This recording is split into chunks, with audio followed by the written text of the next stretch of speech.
And the first day that we met was, well, the first time we hung out was like in my hotel room. We were like sneaking around. And I just remember, not in that way. It was COVID. It was COVID time. Oh yeah. It was COVID time. Sneaking around in a way.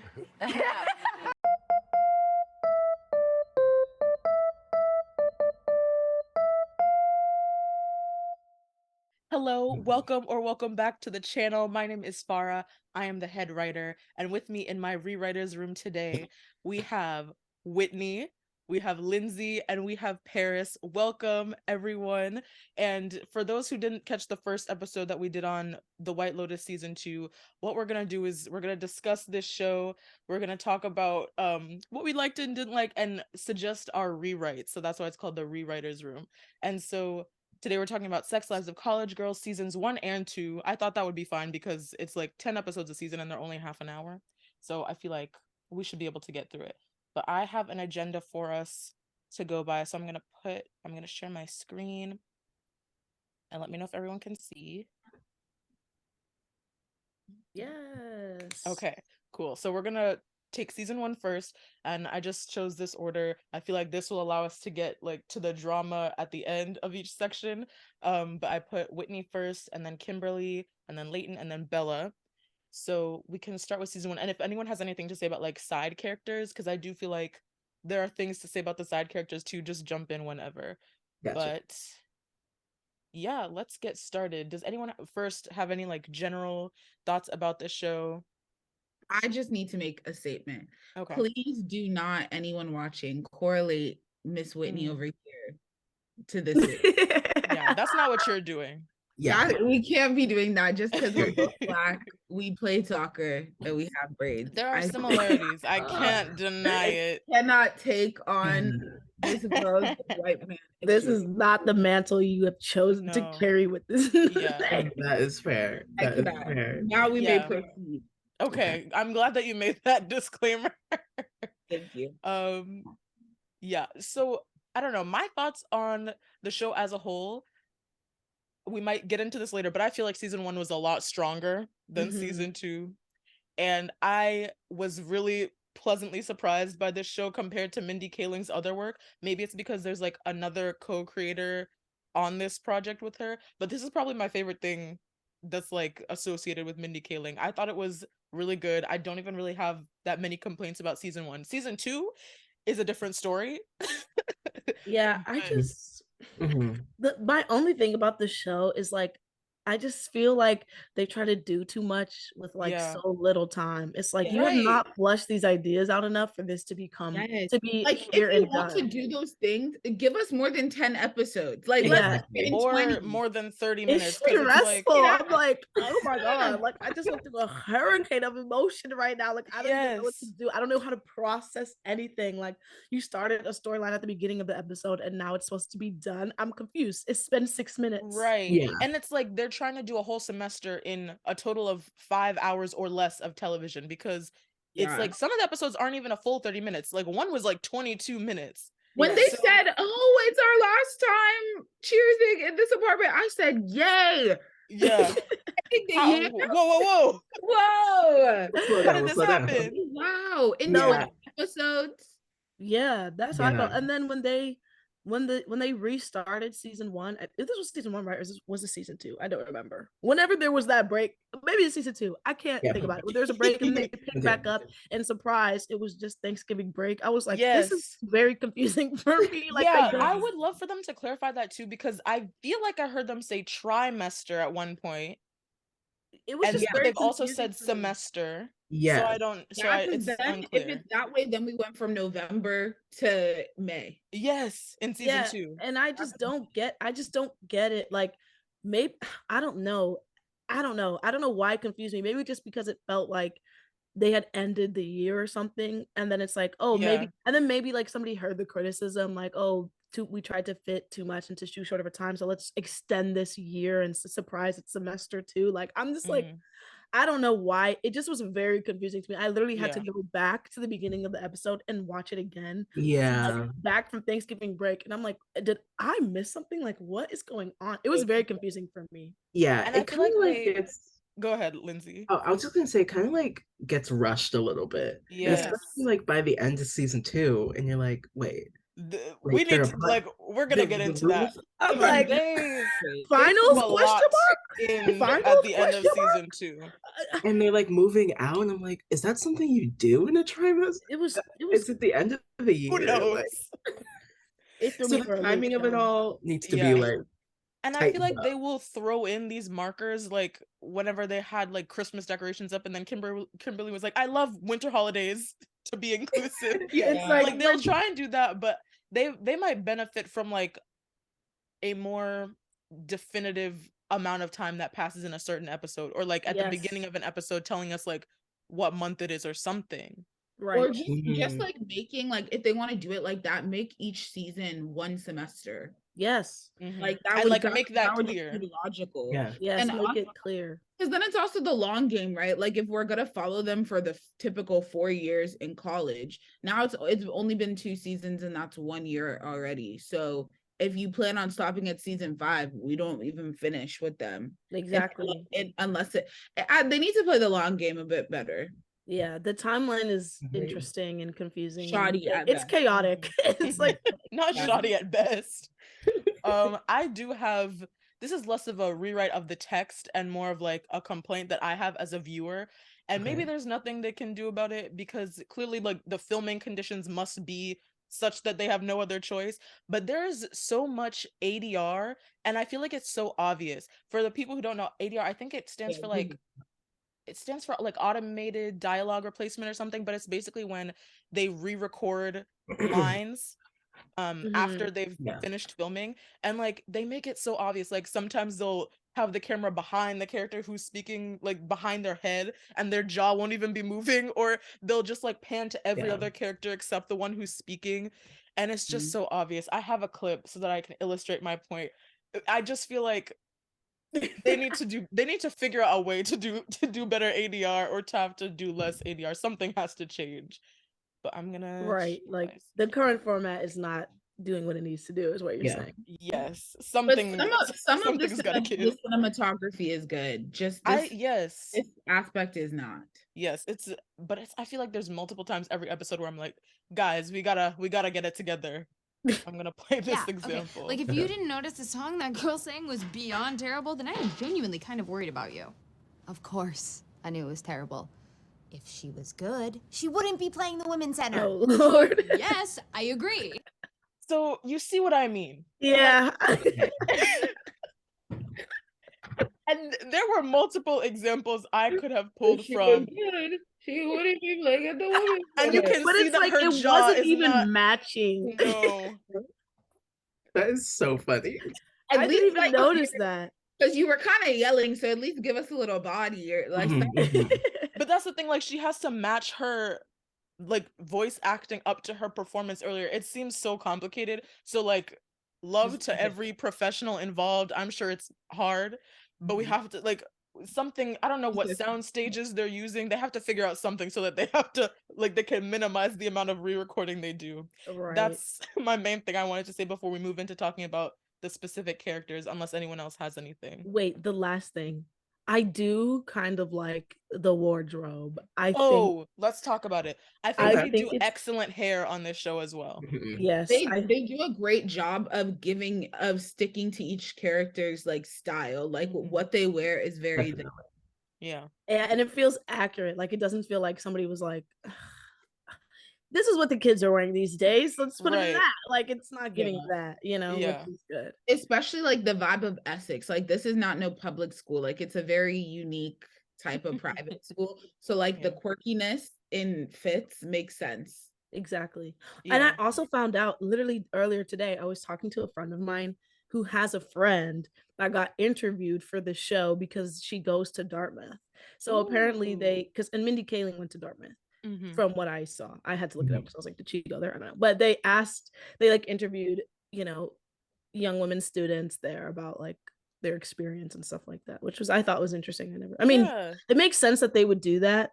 It was cool to know somebody who knows somebody that I was like, oh cool, like, I'm talking about that later today. You're famous adjacent. Yeah, Right. you got the Yeah. connect. That's No, you're that's connected. a really interesting approach. I'm glad that they did that because I do feel like a lot of the more sensitive issues that this show handles, it felt realistic, at least in season 1. Yeah. Maybe as we talk about season 2, Better I'll than most change college my mind, but shows. yeah. Agreed.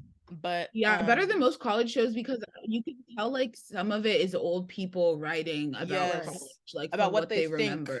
And like as someone, this generation is yeah, doing. and as someone who graduated in May, baby, that is what college is like at all. Yeah.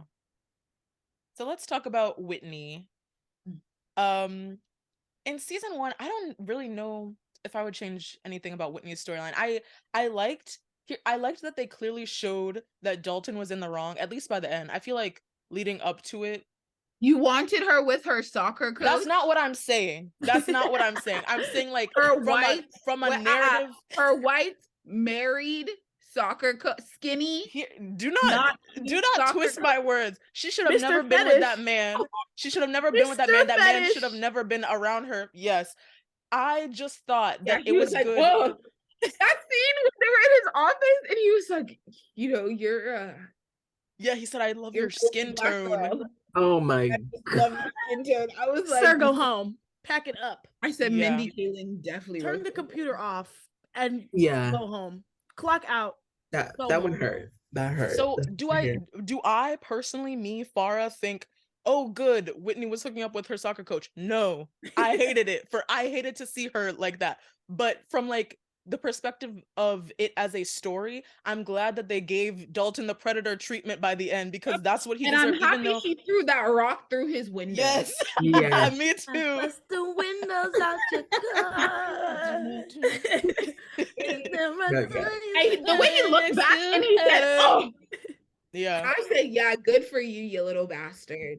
I said pipe down, because even though Whitney was a legal adult, like he was in a position of power, manipulating a very young girl. So it was not ethical. I'm glad that they didn't try and do something with the soccer, like that one scene with the soccer team. I'm glad they didn't try and have them like blame Whitney. I'm glad they like were like, he's older, he was clearly in the wrong. Yeah. And that's accurate too, right? If you think about like people that are in college, like people around the college age now, like that is very accurate It's to who very they gross. are. They are not putting up with that stuff. They wouldn't be like, girl, ew, nasty. Yeah. They'd be like, come here, sis. Yes. Like he was wrong. He was wrong for that. Right. And like not only was he right. wrong, he was dumb. I'm glad they said that Yeah, too. and then come to find out it was a pattern and he had left Yes. his school. I'm glad that they Because of did it. that too, because that just shows like this is a continued like cycle of predation. It's not just like he really did feel like Whitney was this like special person who was like mature for her age, who he could like be with, whatever. It was like literally he preys on college girls. Like, you're a yes. jerk. And but I was really sad that the coach got fired. I know, that's like the one thing I would was change. really What was her name? Gertrude? Yeah, Gertrude Wood should have kept her job. That was sad. Yeah. But I also thought the white wife reveal was perfectly timed. I think it was that same episode where he told her he preferred black women. We find out he's been married. He has a white wife. It writes itself. And she's like, oh my gosh, I've heard so much about you. Oh my god. And Whitney's like, oh, same. But he's like, me too, girl. Yeah.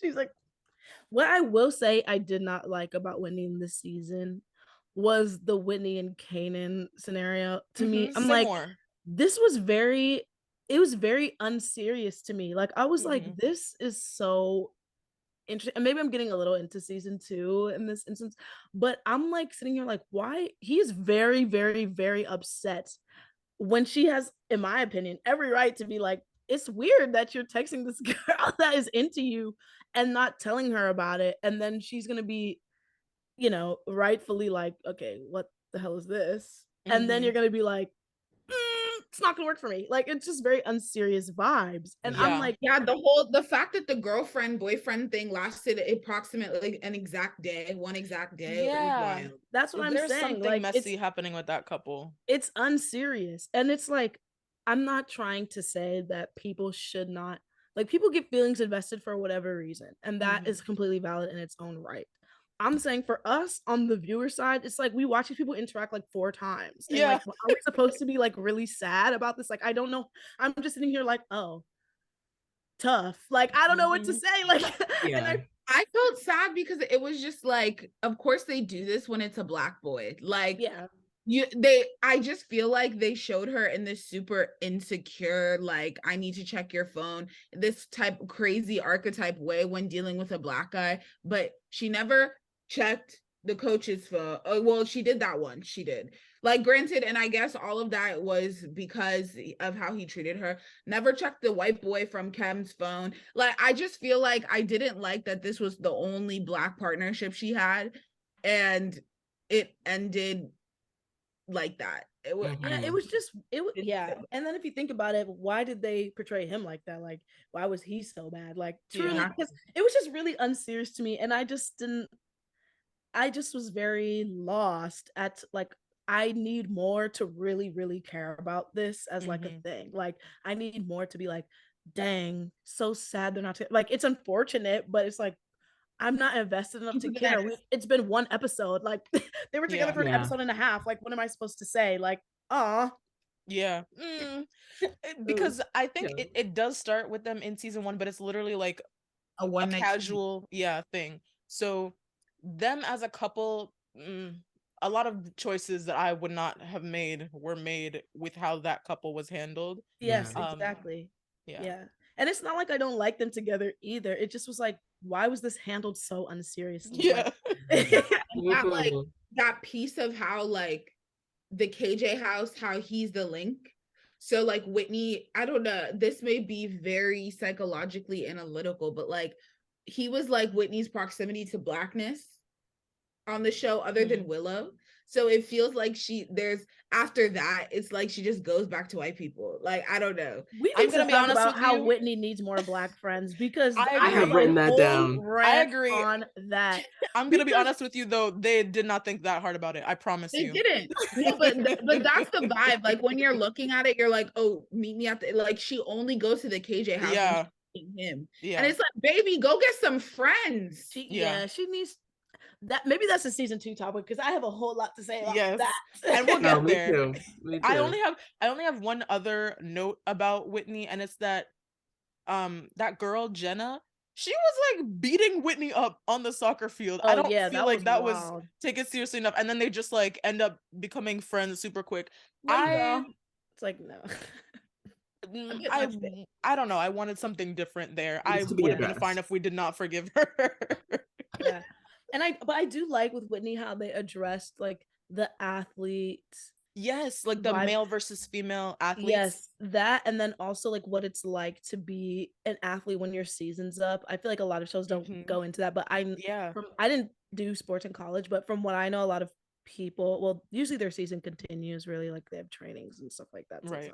But having to someone having to explore like, what's a new hobby I can have, like this is over, and I like that they didn't make that her entire personality, because that would have been like, all right, we're tired of this trope a little bit. Yes. Black girl play sports, like, all right. I'm happy that they actually made her good at like biochem and not like actually made her smart.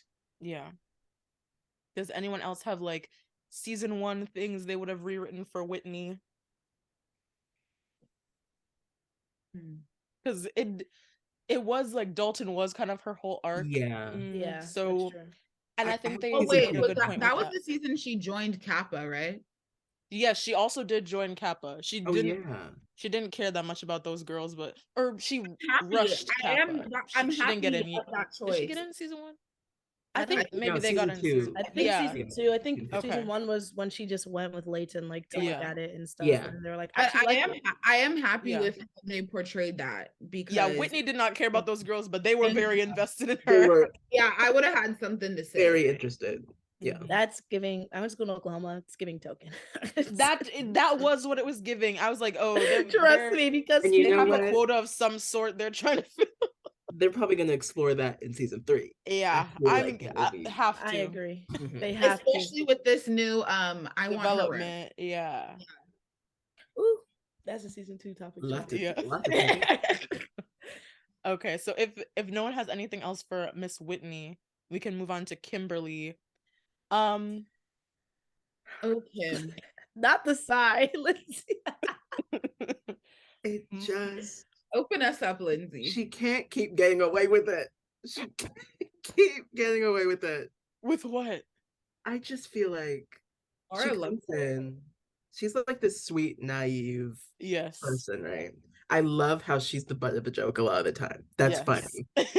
I think it's funny. I love Kanan and Lila making fun of her to her face. It's Mhm. hilarious. Now the whole thing, what is his name? What's the guy that she's The hot one, the Nico? best looking one, and he was the Nico? best looking lover. Nico. He was the best looking out of all of her students. Oh yeah. The whole thing with Nico, I just Kimberly, sweet girl. It was just She's weak in the knees. It was the From sex episode it was the one. sex in the professor's office for me. Yeah, I was like, Kimberly, have some Not about decorum. that. You were so wrapped up in the D that you couldn't wait 30 minutes. it was just all gone. It was I actually all have a gone for whole her. note about that. Actually, I wrote down Kimberly has the ugly duckling to hot girl Yes. girl trope, which Yeah. is accurate. And I'm speaking from semi experience, which is a problem. Like I felt like because listen, if you felt like, because like remember at the beginning she had sex with her boyfriend for the first time in college, and that was like a lot for her, and he sucked. And then after that, it's like, oh, men like me. So like, yeah, it's like it's a real thing that, I mean, it happened to me sort of, like I wasn't wilding like her, but I understand the trope. Yes, I thought it was happens. believable. Yeah, Yeah. it happens. It's like, dang, this dude's into me. Forget these people. I'll risk it all. Like it happens all the time. Yeah. You know what? That is fair. That's And totally it's fair. unfortunate, and it's also just like self-awareness has to kick in at some point, y'all. Yeah. We're still waiting for that, dropping of the honestly. grades. Like That was sad. part. Like, Yeah. And how if you weren't having that much sex, you would have just studied for your test instead of this whole cheating thing. And Well, you were bad at it. Even before they were like hooking up, there was one episode where he just like walked her home and they were just talking, and she got no credit for her econ homework because she tried to submit it after the deadline, and it seemed like she already had the problem set done. Why wouldn't she have submitted it before she left the house? Stand up, Kimberly. Stand up. Please, please. Stand up. And It was so sad. It's so sad. Like by the end of it, when she loses her scholarship, and you're just like, oh my God, Oh. he could have been in such a better place. Over a man. For a man.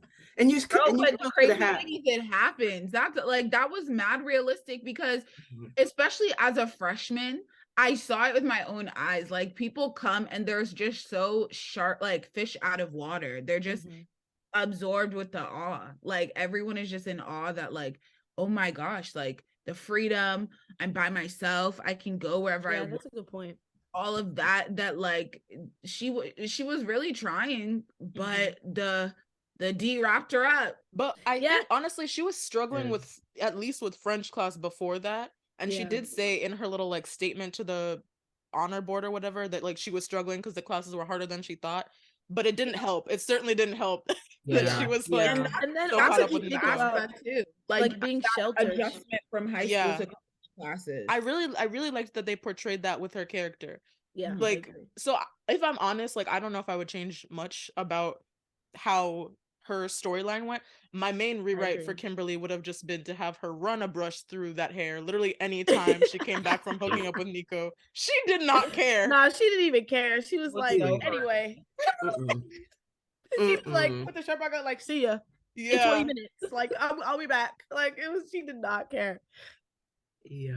It was like, I mean, granted, I don't know how big Essex campus is. That's what I want to know. How close was the dorm to Sips? Because public, huge, big ass school. I promise you, I would not be running back and forth that many times in one day. I'm calling out. I'm not coming into work. Right. Insane. Yeah. That was funny though. I liked Kimberly's arc in season 1, and Yeah. the fact that she got to stay but lost her scholarship, I think that was like a perfect balance of like real consequences, but the Consequences, character yeah. still gets to stay on the show. Exactly. And I will say this may be a hot take, but I did kind of like her and Nico. Like, obviously he was I the did woke, too. but Yeah. I was kind of I did too he was the before woke, the but I kind girlfriend of came. liked it. I was like, this Mhm. chemistry. Yeah, is once the good. girl It was came. cute. When the girlfriend came, I said, "Damn." Yeah. That And Kimberly was got the him end of it all. because he was like, oh, she was like, you had a girlfriend, and he was like, oh, she was studying abroad, she wasn't supposed to be back, and she was like, oh, so you were gonna tell me, you were just gonna wait several more months. I was like, get him Right. again. Ooh. Get him again. He was the woke, but I liked their like interactions. I was Yes, like, they had this is chemistry. just- Because Nico, like, at least maybe it was just the French aspect, but like he was perceived as at least a little bit intelligent, like not just a standard frat boy. At least there was a little something in the. Yeah. Yeah. Yeah, they had a connection. I liked Something them. she could work with. Yeah. Yes. Does anyone else have any like rewrites they would have proposed for Kimberly in season 1? I don't think so. I don't think so. Word. Okay, so let's move on to Miss Layton. I have rewrites for Layton. Let's get into it. Go ahead, Far. You start with So some. Yeah, the first thing I want to say, I don't even remember if this was like the middle or like towards the end of the season, but that whole thing with Corey, who was Nico's friend. First of all, that was so it's very weird that Nico, as an older brother, would have been fine with his friend and peer like coming onto his sister. His She sister just was barely in college. like she just got to That is a college. good So point. Talking at about, what oh, he's age was been she when looking he at was- you for a year. Yes. So when she was underage, Yeah. When I was in high school, Like, let's so sick. Nico, why didn't you like say something about that? But even with that aside, I feel like there was no reason for Layton to sleep with Corey. I felt like it was triggering to watch. The pan from the blue plaid comforter to them like in his dorm room, that turned my stomach. He's so bad. It was too real. Like, it just not felt, too it real. felt like it felt like They an all assault. had that blue plaid comforter. You're not wrong. from those college ordering websites, like when you first get like your freshman year to order Yes, everyone has that blue. the twin XL comforter. Yes. My God. But yeah, them hooking up literally never came up again. How did it benefit her? They wanted. It came up once. It came up once with that sorority girl, but that was before they did it. Oh. So that's why I'm like, why put that in? Because Yeah, I that's a could good see point. that they wanted to make a point about compulsory heterosexuality, but was the date not enough to do that? Yeah, that's a good point. Because like she could have just flirted with the man and like gone on a date and like I just wasn't interested. Like she didn't have to do it. Yes. That's a good Yeah, point. she didn't have to. And if I Yeah, wrote and this, then the scene they Go showed ahead. too much. yeah, Then I was like, oh, poor Oh, Layton. you're right. I was like, I felt so bad for her the entire time. Like Yeah. it felt like an assault scene. Yeah. Yeah, like, it was that not giving. made Like me she upset. clearly was not into it. It was like, At you know what all. I mean? So uncomfortable. Ugh, Yeah. icky.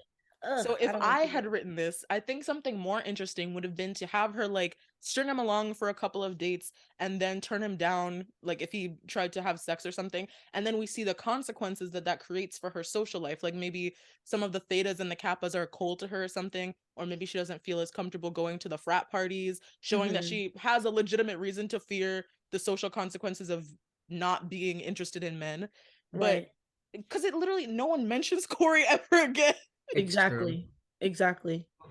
Yeah, like the idea that like even though the show is named Sex Lives, like it doesn't always have to be sex. Yeah. Yeah, that's a good point too. That's really good. Yeah, that was one of my main issues with Layton's storyline in season 1.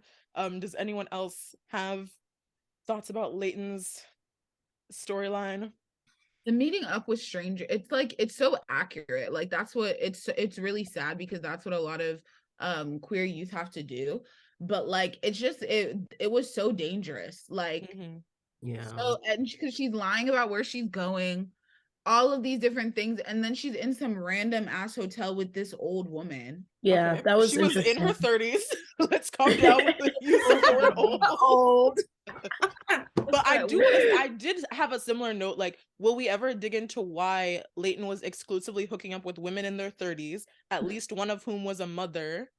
Like, maybe this is a Remember season that. 2 note, but I would love for this to like either have been explored in season 2 or for us to unpack that in season 3. Well, maybe it was because she was afraid of it being someone her own age that could be connected to someone. Yeah. That's Okay, maybe that is it. interesting. Because it's Yeah, like and if she, it's like- another 21-year-old, it's like, what if they know another And queer then person? if I was Sigmund Freud, I would say that she's yearning for her mother's approval. Because I wanted to know if that had something to do with it. It might, yeah. And then in season Maybe 2, because she finally gets it. Yeah. yeah, her relationship with her mother isn't good until Yeah, that I'm- one little yeah. moment they Rough have. at So best. And then it's also, I mean, I think that's a good train of thought. I was also thinking similar to what, like to the point of like maybe she didn't want anyone or like close to her age who might know someone. I was thinking like for a second that may be a stretch, but then I thought about how like somebody took a picture of like her bag and she was like, oh my God, they're gonna know this is my bag. So like it doesn't seem that far-fetched for her to like think about all of that, like because she's very paranoid in season 1. So I Yeah, think that's exactly. like Paranoid. Yeah, that's the possibly mother thing is a good thing to explore. I think that's like That's true. thing because it's still like she told her dad. Wait, this is a season 2 thing, but still, it's like she came out to her dad, but not her mom. Like Never her mom. Yeah. Yeah. She's like, yeah, go tell. You can tell mom. Like that's some big news to break. Like and not hear from you. And then the fact that her, I mean, maybe it was it dad's weekend or something? I don't know. But I'm like, if it's parents' weekend, why didn't her mom come? Let's unpack that. I think that's season 2. It was something her mom was going through some type of hair transplant. Oh my God, yeah. I was remember that also Parents' Weekend? I don't even remember. But I do remember like there was something her dad maybe just dropped her off and maybe it was something for their frat. Maybe. I don't know. You know that dad and Tatum's dad were in the same frat. Yeah. Interesting. Okay. I definitely think that they hit the nail on the head with like the internalized homophobia. Yeah. I think like we talked about her hooking up with these like older, unavailable women who would never like the one person who reached back out to her, like she like freaked out. Yeah, exactly. He blocked her, right? So like trying to cover her tracks, dating Corey for that reason. And then like when she meets Alicia and all these like people at the women's center, all these queer people, and she like hates them. Yeah, right. She is not. She's like, oh. like hates. Is homophobic. Just that's what she pulled a. Is it dirty in here? Like has the countertops ever been wiped? Are we joking? Like so since college. And it is like I like the irony of that. I like that she had to volunteer at the women's center. Yes. That is funny. That really cracked her whole like world open. It She's sure like, did. oh, like yeah, gay people are cool. Like, yes. She's like, I'm not the only normal person. I don't know who is queer. Gay people who love rainbows. And, oh, I didn't know that. Yeah. No, she was pulling a Portia when Portia was like, and he's not non-binary. That was giving. Yeah, she was like, I'm she, her, obviously. Yeah. Right. That's when that's what that was giving. It was like, sister. No, absolutely. Come in for a hug, girl. Let's talk. Let's bring it in. It was great evolution though. I agree. And we'll talk about this when we talk about season 2. But I think like having her do community service at the women's center, like what a genius, what a genius use of her character. And then like everyone at the women's center is so funny. Like Ginger, she's gonna bring the comedy every time without fail. And I did really like what is the person she was in a relationship with? Oh my God. Alicia. I liked Alicia. I really liked her. And I know this also goes into season 2, but I liked their dynamic. And I liked the example of setting a boundary like, look, I like you. This is not gonna do it for me. And I liked that a lot. I have a note about that, but I do want to say Alicia and Leighton is the superior couple in the show. They're never gonna top that, and I do have a clip, so I'm gonna share. And I show the people. No, because they are top tier. Yeah. 100%. It's the perfect amount of opposites, but like they learn from each other. Yes. Like In a Alicia very is so laid back. Alicia, if you look at her like, Layton, please. Like, get serious. Yes. It's a good dynamic. Okay. Oh, this scene. Wait up. Alicia, stop. Why? So that you can get mad at me for defending myself against that fucking dick? No, I just didn't want to see you get hurt. Okay, that guy could have killed you. I know you think you're tough, but you are fucking 5 feet tall. I am 5'2". Okay, I am so sorry that happened. Okay, and I'm so sorry that I brought you here. I swear to God, I've never seen these guys do anything like that before. Yeah, of course you haven't. Because they don't treat you like they treat me. I'm just this queer girl that they can't fuck. But you're this pretty, blonde, straight girl who they actually think is worthy of respect. Well, that's not true. Yes, it is. No. No, I mean, what you said about me, you're wrong. What part am I wrong about?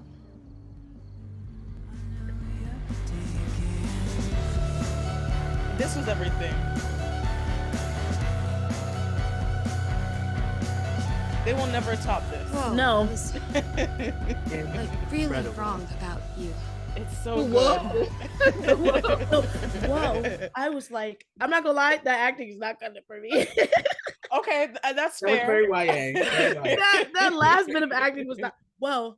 I was like, I liked it. I was into it. I was for it. it was good. It just when I watched it the first Not time, the I was really whoa. into it. It's not whoa. The second time watching it, however, I'm like, Your questions. That's fair. whoa. But I was like really wrong about you.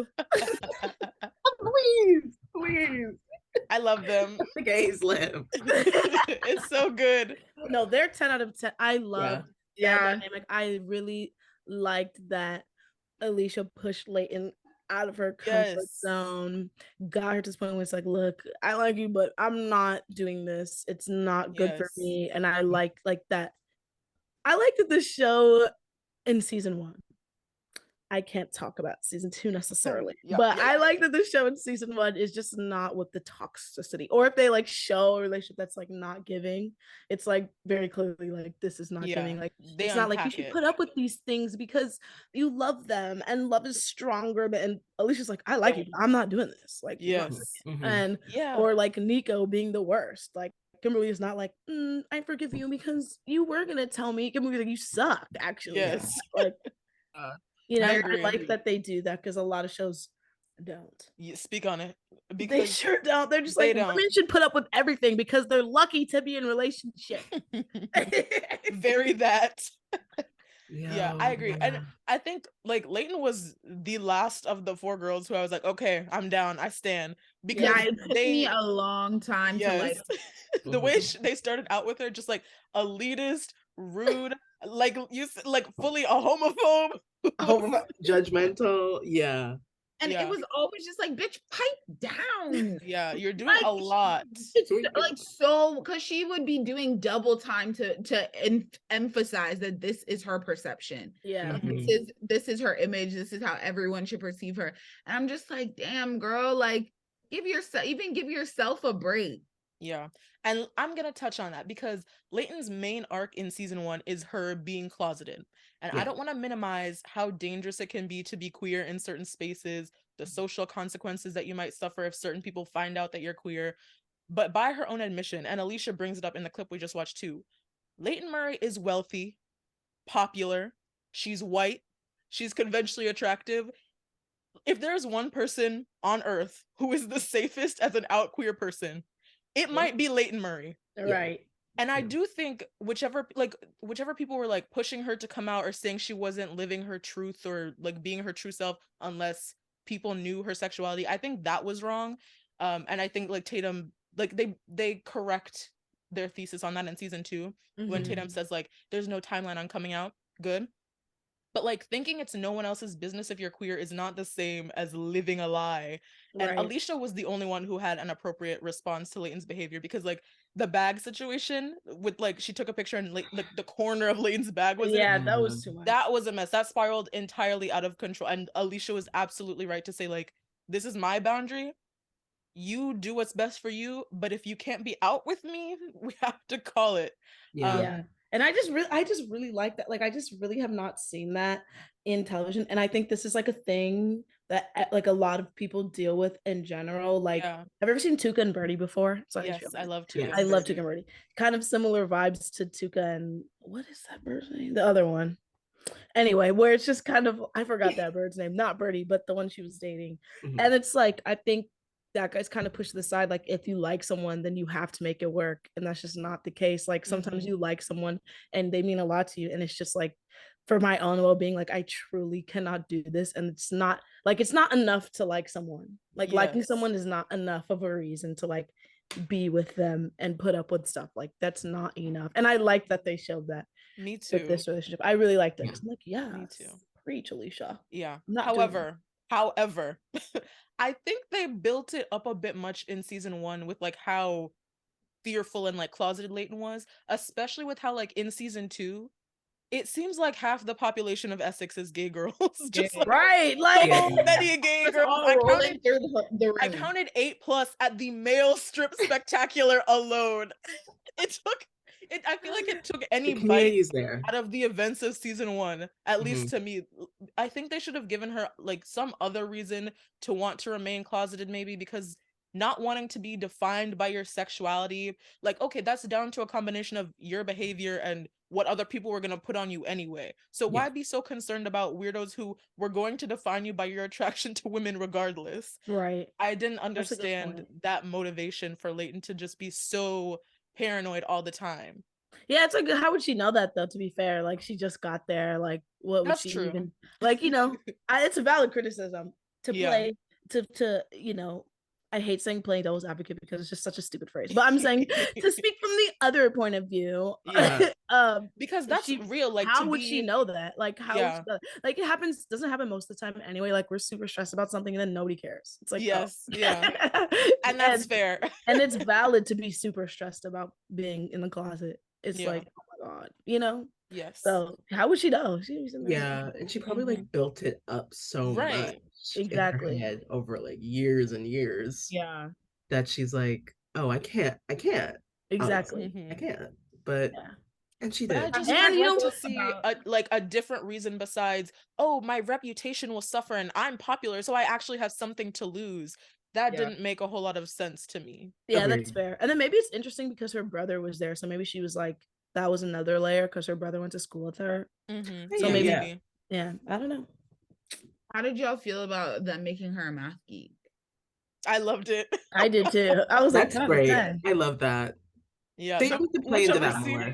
Whichever scene where she had the teacher read out that note about her being like the best in the class, right? And that's why she was to the honor seminar. Yes, and she was like, "Oh, really? That was good. Me? Yes to that." But it was funny. Yeah, yeah. I was like, "Why would the teacher agree to this?" Being put in his place. Yeah. Well. All right. Any other notes for Leighton's treatment in season 1? All right. So last thing for season 1, let's talk about Bella. My main critique with how Bella was handled is that they made her say Indian like 2 times per episode. And they like the Indian loser monologue. I know people have talked a lot about that already. That she has in the very first episode. It's the biggest hint that this is a Mindy Kaling joint. Like, everything she makes has to portray Indian women as losers or overcoming having been a loser. It's sad, and I do have that clip, so I will play it so that we can unpack. Okay. Yeah, let's get into roll the it. tape. Please. Roll the tape. Okay. Mom, are you serious? What? You love Mr. Busby. Mom, I'm not bringing my teddy bear to college with me. I'm 18 years old. I'm in the middle of my reinvention. Not with the reinvention again. Dad, remember when Ben Affleck got that giant back tattoo of a phoenix rising up from the ashes? Is he Manchester by the Sea? Oh, very sad film. That's the other Affleck. Look, that Phoenix made total sense to me. Ben needed a change. He needed to transform his life with a permanent physical metamorphosis. And so did I. 4 months ago, I was an Indian loser with cystic acne, sweaty armpits, and glasses. But with one LASIK procedure, an Accutane prescription, and medical-grade Botox injected into my armpits, I'm normal. So should I throw Mr. Busby away? No, Mom, don't be stupid. Just take him home, put him on a shelf in my bedroom. So Don't be stupid. yeah, I thought that was funny. Man. But yeah, Mindy Kaling's need to like project this idea of brown girls being unattractive losers, it's harmful and it's very hard to watch, and it's What's overdone. getting like, me is the I'm normal. Like, sister. yes. Oh, so unless you do like a number of modifications to your body, if you're a brown girl, you're not normal. Because I have to say it, cystic acne is very normal. Oh. Let's talk about that. Let's get into it. Let's get into it. So many people are on Accutane, babe. Like, Didn't care that for got at me. all. Yeah, I also feel like the Ben Affleck like reference in there, for some reason, that also got me, because I was like, oh, this is definitely a millennial wrote this, and definitely Mindy Kaling was thinking about herself. Yep. Writing this. Right. That's a good point, because why would an 18-year-old have that reference? I didn't even know that It's about like, you gotta Ben look, you're Affleck. like, pause. What's it? Come on. Since when Phoenix has Ben tattoo. Affleck been funny? I don't even really? think that's I don't even think that's it's not even like you can say, oh, she's interested in comedy, so this is like one of those white men in comedy that she idolizes. It's not even that. So why would she have that reference? That's a great point. Yeah, it's really hard to watch her write her like Indian girl characters like this. She also does it in like every project. I know there's been like a lot of discussion of Velma lately, and they did that a lot in that show as well, where they like compared her to a gorilla or something. Just like really I don't like that at all. Really heinous writing, and I know brown girls everywhere, they don't deserve this. It's also so formulaic how hypersexuality is presented as the answer to resolving that perception of yourself. So like after she's had this glow up, the response, the way to be okay with having been perceived that way is just to like have so much sex with all these white men. Like, give me a break. Can we see something different, something new? Make her like how Yeah, they like, I'm over it. Vulgar. Yes, yeah. It's just like it's too much sex sometimes, babe. Or talking about it, like in the cafeteria. Right. It's Have a some lot. decorum. Have some decorum. Where's the cool? We just met. Like, girl. Yeah, girl. and I like, because I'm fine with them wanting to like write a sex positive character. It does, and I have a note about this more in season 2. It's with Bella particularly, it's veering into sexual harassment territory. Some of the things that she says and does, and which makes sense that Mindy Kaling wrote it.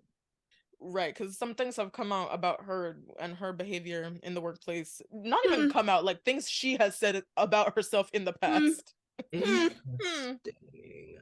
Yeah. Oh no. Yeah, and it's like having sex positive characters is great. I think the issue with it being with Bella is because of the trope of like, you know, oh, I was so down and out before my glow up, and it's like because of that trope, it makes it interesting to follow that like sex positive thing. It's like, are you sex positive, or are you using this to like cover your insecurities? Like it's hard to tell with her character. But I think the character that is sex positive in here is Jacqueline.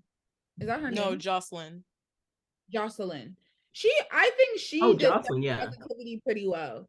Yeah. Because it's never been mentioned like anything about her wheelchair, anything like that, anything being a fetish. Like she's just who she is, and she's very calm about it.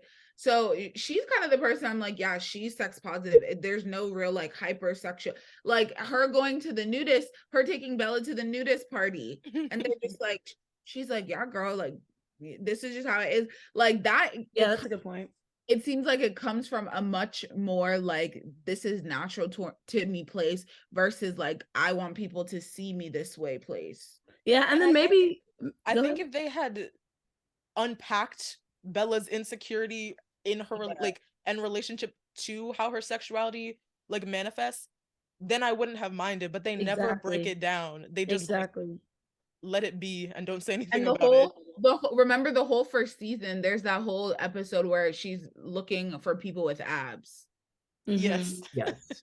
And then she just had sex with that guy just because she likes to look at his abs. And I'm just like, yeah. And maybe, I don't know, maybe it's like supposed to be challenging us in some way to be like, you know, you can be sex positive even if you're dealing with insecurities. And it's like, okay, maybe we should deal with them though. Like actually. Before we just like wreak havoc on our lives by not like, maybe thinking we should critically. actually deal with it though. Yeah. Like sex positive doesn't mean you think that sex is the answer to everything and gets you everything you want and solves all your problems. That's not what but that it comes means. but you know, in terms of the consequence, it comes to bite her in the ass in season 2. So I think sure does. I think that works out well. Yeah, that's fair. That's fair. That's true. That's true. I also say like going back to her like the loser mentality that she's normal and shit again. Like it would just be nice to see like a young Indian girl. She's quirky, she's funny, she can be weird, she can be all these things, and she can also not hate being Indian. Right. Yes. Why does that have to be part of it? Yeah. Why? You know, why like, can't she just be a well-adjusted young woman? Imagine that. Like cultural pride is so low. It's embarrassing. Yeah. I also feel like this whole the arc of her parents think she's going for like medical for like biology, a science right? degree. Yeah. Exactly. And I think like although that can be like a valid story, I think it could also just be funny that her parents really like comedy in some way and are like kind of cringy and like want her to pursue comedy, but she also wants to, but she wants to do it her own way, and they're like maybe overly supportive in ways. That would have been nice to also see. be funny. Like it's just the whole trope is overdone. I was gonna say like Mm-hmm. it's the market is oversaturated with like self-hating Indian characters whose parents like wish that they were a doctor or something. And then it's just like that's not everyone's story. So why are we doing that? Exactly. Exactly. But it's like this girl Mindy, like she just wants to tell her story 8 different ways, but the same like 8 different times in the exact same way. You're right. You get some variety. You already have a show. Why are you doing this again? And it's like maybe you're unpacking it, but like maybe we should try a different route, girl. Yeah, maybe in private with the professional. Maybe the lack of therapy is also, you know, mirroring. Literally, babe, you need but to let me not say that before you hit the next writer's room and before you're using your script as your therapy. Because like, sure, it works. It may help you. Sure. I'm also saying that, Miss Ma'am, let's get something else from you, please. I know you got it in there. You're capable. You're capable, Miss Ma'am. Also, who does it hurt? If it's helping you, like we're hurting let's someone think about else. that. It's literally painful. People are hurting. Yeah.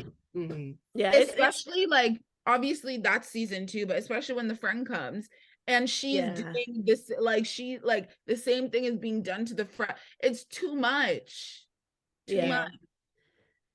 But let's talk about her comedy, like the arc of her being interested in comedy, because I really liked that. I feel like probably since the other shows Mindy has done are like high school characters, and then the Mindy Project, she was a doctor.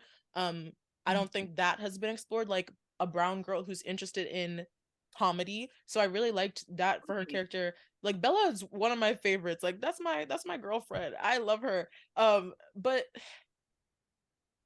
I don't know. Is there anything I would change? Because I feel like it was very realistic for like, I'm remembering the first time she tried to talk to Eric about the Catalan, and he was like, you know, we already have however many female writers. And then he was like, but that group's called the Pot Stickers and they're all Asian. And I was like, oh, it's too real. It's too Bro, the giving the 6 hand jobs to get into the Catalan. My job was on the And we have Why? and we have to talk about it because I couldn't even be like mad at her. She was smiling. She was clearly like she was having a great time. I couldn't she was follow enjoying her. herself.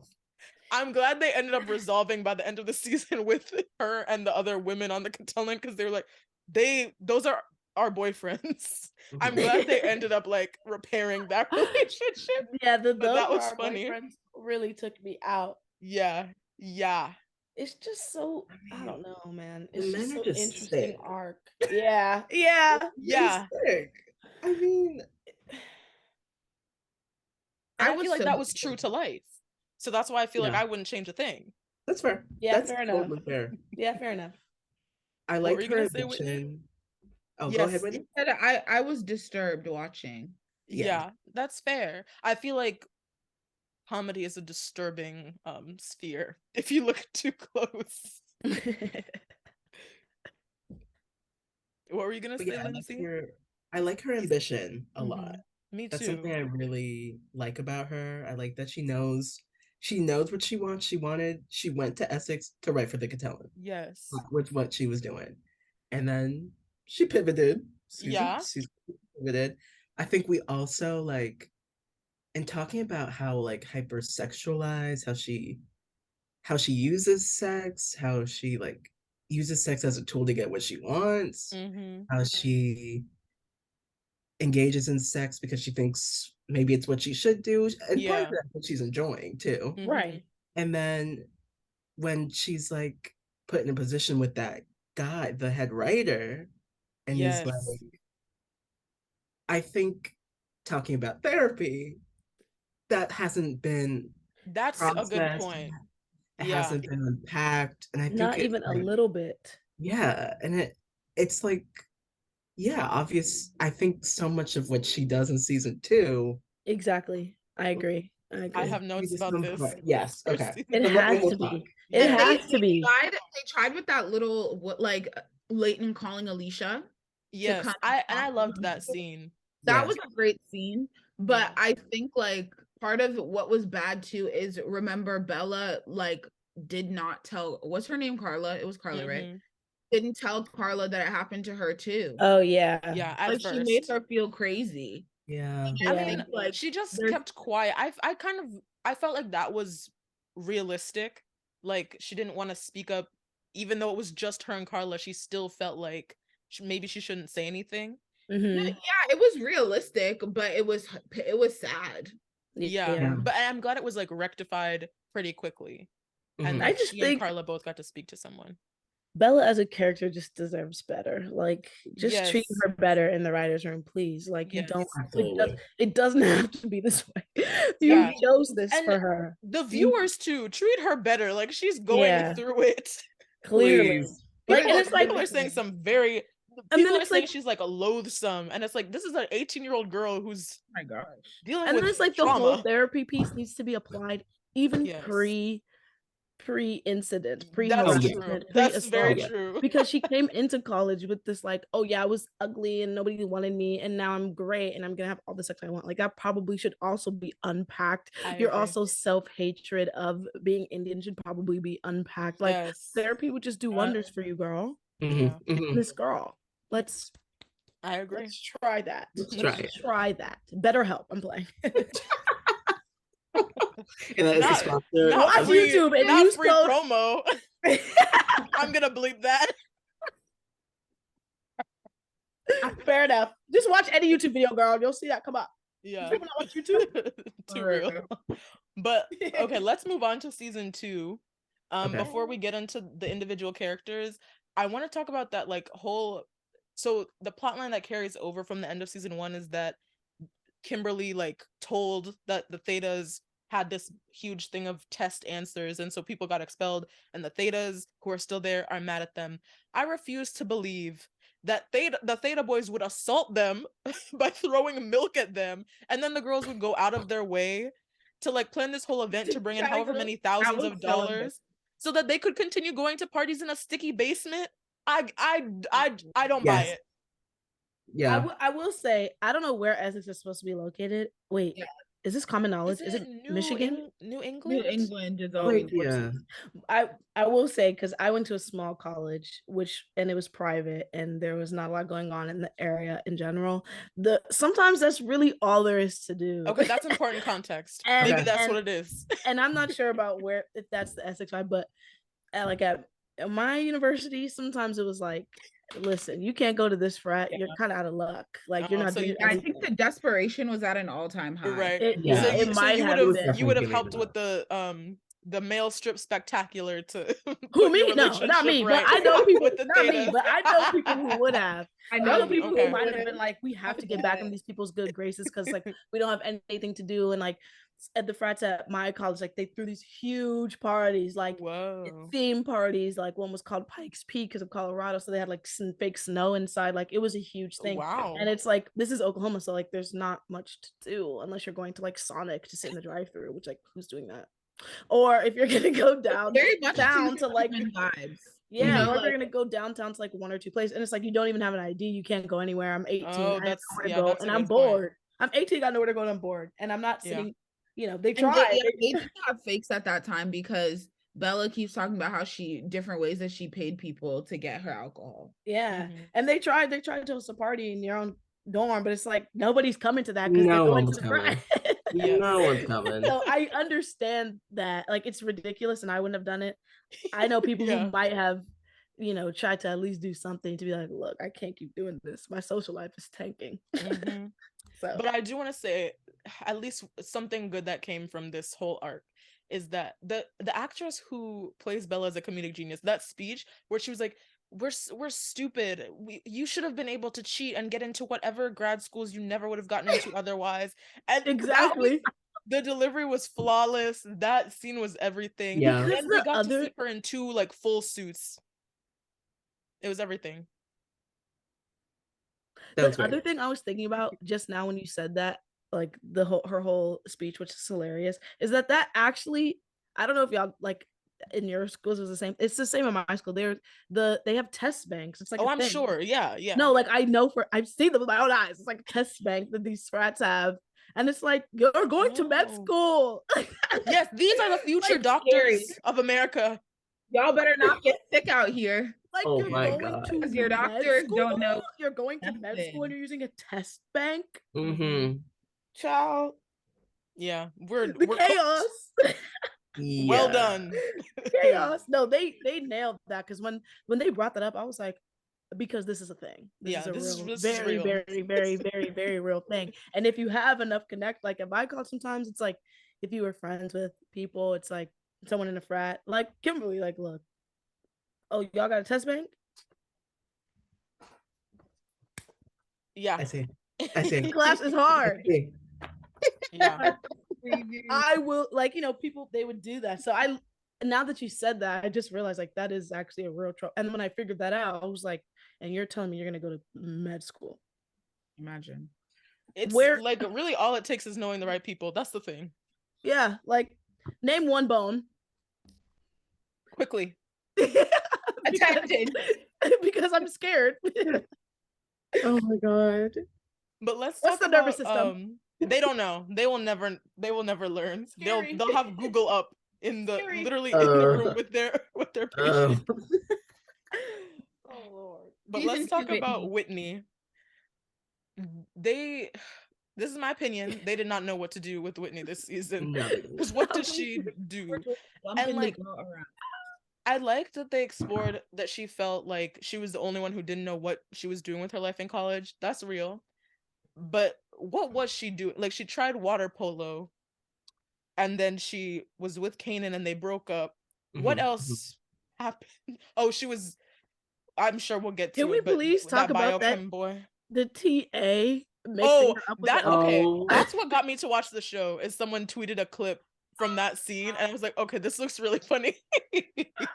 I forgot about that. And then him scene. crying. Because the way he was crying, like, I really am sorry. I tried my best. I took a racial sensitive or whatever he said. Like, Yes. He was like, the next day he was like, I've been listening to this great podcast on race relations in academia. I was like, why does Whitney need to know about the Let's keep it podcast to about yourself. race relations in because academia? the crying took me out. I was When like, he was saying something like, I just want you to know I love Black culture. And then there was a boy in the background walking into the room and he just turns around. Yep. that's like giving like, I want you to know that I do like Jay-Z.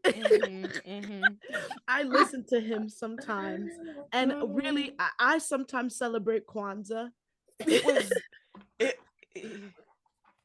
was chaotic. I was like, when did That was they hilarious. when did they put in documentary footage into Sex and And then when they link up and they like they dap each other up, I'm like, that's cute. That's funny. And this is an instance where it's like, Whitney, Black friends, girl, because why are you asking Kimberly about what to do about this? Oh, and Kimberly said we could have a rally. Like, why are you asking Kimberly what to do about this, girl? She is the last girl. She was like, think through having Black friends. Kimberly said, are you okay? And it's important that you know this. It's okay not to be. She means well, but everything she's Bro, they make her so corny. Yeah, she's so funny. It's like, wait, interjection. Ever since she like told the world not to roast her this season because she was on Accutane. Oh, don't do this. The actress who plays Whitney tweeted like, I don't want to hear any comments about my pale lips in the first half of the season. Why I was on Accutane. Why did the MUA just give her some for? Or just a darker shade of lipstick. Right, no, because it was bright pink, and then I just couldn't stop staring. They did her wrong. It's like they could have helped been mitigated. Y'all could have put a liquid lip on her that made it look like that was her natural lip shade. Could have been mitigated, and yet here we are. Is it because she's Black? Probably. Yeah, I hate to see it. No, but she needs Black friends because they were not the way Willow was always keeping her in check. And just Willow by herself. What are you asking me? I love Willow. We need more Willow. Willow is iconic. Whitney would be like, incredible. "Yeah, oh, you messing with white boy from blah, blah, blah. Don't you hate him?" Like, I was and finally. The fact that like that's still her visceral reaction, and she's gay makes it even better. Yeah, it's just like there's something the matter with you. Like, why is she not hanging out with the Black people? Iconic. Yeah. There are some in the show, so I'm not saying she doesn't need to be hanging out with only them. I'm saying there are some, and it seems very unrealistic that she would just be like, every once in a while, it's cool. I'm like, girl. Yeah, I want more insight into. She probably. My guess is that she would have grown up going to like PWIs, and so maybe it's not a priority for her. But I would like to see that delved into. Yeah, her mom as a senator is probably a factor too. Yeah, it's just so interesting. It's like, okay, girl, right? Like, you're just comfortable, okay? Yeah, like, I'd like to see her leaning more on those friendships and like getting like more emotionally close with them too. Yeah, some more scenes, some activities. And also, I don't know, not just going to them with her problems. Exactly, like being friends, not like this is my therapist. Like, yeah, because that's literally what is that. She goes to the wise two other Black women in the show to talk about her whatever issues, and that's it. Yeah, and she was down bad. Like, ain't no way you doing all that for somebody on arms, girl. Get serious. Yeah, but first, before we talk about that, let's talk about was it Kanan? Yeah, let's go back to what you were saying, Paris, about her relationship with Kanan, because so it started in season 1, like casual one night stand thing, and then it develops. Oh, was that season 2 that they became? Did it end in season 1 or season 2? I forgot. It ends in season 2. So season 1, they have like 1 or 2 episodes where they're interacting. Like the first time they meet is when they hook up, and then Leighton tells her like, "Oh, go talk to that guy that she was like telling her she was attracted to." In that's season worse. 2, it becomes more serious. Yeah, it's like that's way worse because I'm like, we did not get enough screen time for me to be looking at this like it was something. And so not serious. only that, to be looking at it and now saying after all of these months that you skipped in one season, this girl still has feelings for him. Like now she's gonna be running away when him and Kimberly are kissing. It was unserious. It was too unserious for me. I'm like, girl, do you just want a man? And like, it's okay if that's your reality. Yes, yeah. But if that's your reality, that's fine. A lot of people are like that. I am supposed to believe that you're sitting here truly, truly, truly despondent and down and out Yes. because of a man that was your boyfriend for a day or two. Right. Real. It's not like they ever had this like amazing spark or something, or That's really what I'm that saying. much Like in the spark wasn't. common. It's like she only wanted him back because she had no one. That's how it feels. It's like she only wanted him because like nobody wanted her anymore, and she was done with Bro. And she was like, you know what? Like I kind of did like him sort of a little bit, and it's like, how I can't trust that you had feelings that genuine. I'm not saying that she doesn't. I'm just saying like all I had was the one conversation when he's sitting there like, I can't do this no more, you know. Right, and that all like, ramped that's up all so I have. fast. Yeah, that's all I have, and she was sad about that, and that's it. It's like Kanan's the only one where it's like they don't have anything in common, but like, which is like what I liked about it, because what else did her and the soccer coach talk about other than soccer and his wife? Nothing. The bio guy, they talked about nothing other than bio, and they played basketball once and then had sex. Like, I don't know that. So both of those were very like circumstantial. Like, this is the situation I'm in. The only good thing about that I enjoyed about her and Kanan were that their conversation surpassed that. But like, yeah, that's true. There was this nature of like, I think part of the insecurity too is like after she overheard him saying like she don't have much going on for her now. Yeah, which he should not that was wild. I will say it was wild, but it was true. It was true. It was wild, but it was true. And it in the way of like, I think that's what was different for Kanan is like he actually was like he knew what he wanted to do with his life type of thing. Yeah. And it wasn't dependent on like so they were in very different brain spaces because Whitney only cared about soccer and Kanan was like, bro, you don't have any hobbies, like you don't any clubs, no nothing. Like it was very like unequally yoked at that point. That's fair. And it was just like I would have liked to see more of them. Like, why did we get more screen time with Bella and a dude? Then it's like, please, because they didn't really show us enough to make us want to care about the relationship. Like, what? That's what I'm saying. Exactly. Like, it's like and so then I'm supposed to believe that she's like, it makes sense to be annoyed that Kimberly is like kissing Kanan. Like, I would be like, all right, it's kind of weird, but I'm not gonna be. Like it just, I can't. Yeah, I wouldn't be testing her at breakfast. I wouldn't be sitting there like, so how was your night last night? So we have no night? we have no frame of reference for how long they were together. So yeah, like it makes more sense to be like, hey, look, I saw you kissing Kanan. Like it's kind of weird for me. Like literally anything else would make more sense other than like, so. And then on top of that, you go out of your way to go to those white girls' house and take that room. Because of that, a kiss? That's so much. Do you know the extent of the racial abuse you are about to suffer in that house? And that's going to be terrible for her. And then it's hard. It's just so much harder because we see more of Kimberly and Kanan than we saw of Whitney and Kanan. And it makes sense because they work in the same place. But still, it's like if you were going to develop this as a storyline, do more for or they could have just left it casual between Whitney and Kanan, and that would have made just as much sense. I felt like they were trying to push it. Maybe I don't know. Maybe for just the reason so they could say, "Look, we have one couple that's not a swirl." Right. I feel like that might have been the motivation, but allegedly. Look where we are now. Hard for me to not think like, and I just don't like this trope. I mean, if it's real, but I'm like, please, if she just wanted a man, then just say that she just wants to hook up with someone tonight and she liked him enough to do it. That's fine. But to sit there and be like, go after him, girl. Like, I'm gonna go find him. Like, stand up. It's too much. Yeah. And let's talk about where she goes romantically next. Because this man, is his name Andrew? Who cares? Yeah, who cares? Bro. He was verbally abusing internship.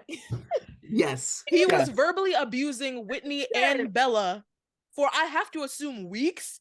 And then suddenly he takes his shirt off. She catches a peek of bicep, and she's bicep action. That's it. That's all it takes. Get stand up, Whitney. I can't support her.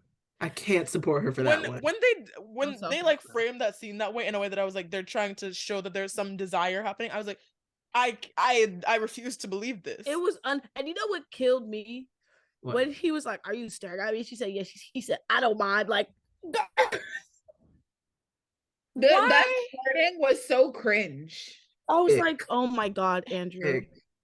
Because if I was in that situation, I would not be showing up with coffee and donuts to the lab. I would have been reporting this to the professor and getting a new lab partner.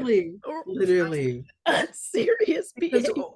Why was she like trying to suck up to him or trying to like prove herself? I'm just Maybe like, she has accomplished where she Whitney wants with everyone to him? like her. But if you think about it, it does kind of make sense because with that soccer girl that was literally her assaulting her on the day-to-day, she really wanted her to like her. So maybe that's like the thing she has. So what's the tea with that? Because we need to dig deeper. Right. Let's unpack. Not everyone has to like you. Right. Yeah. Also, maybe they're not worth it. Maybe that's playing into it. But I want to know what was going through the writer's head when they were like, oh, this is a viable romantic interest for Whitney. Maybe just because it was easy and it was maybe like they were trying to do like the haters to lovers thing. Yeah, but I don't think it's like they don't even have any chemistry. No. The only chemistry they have is in class.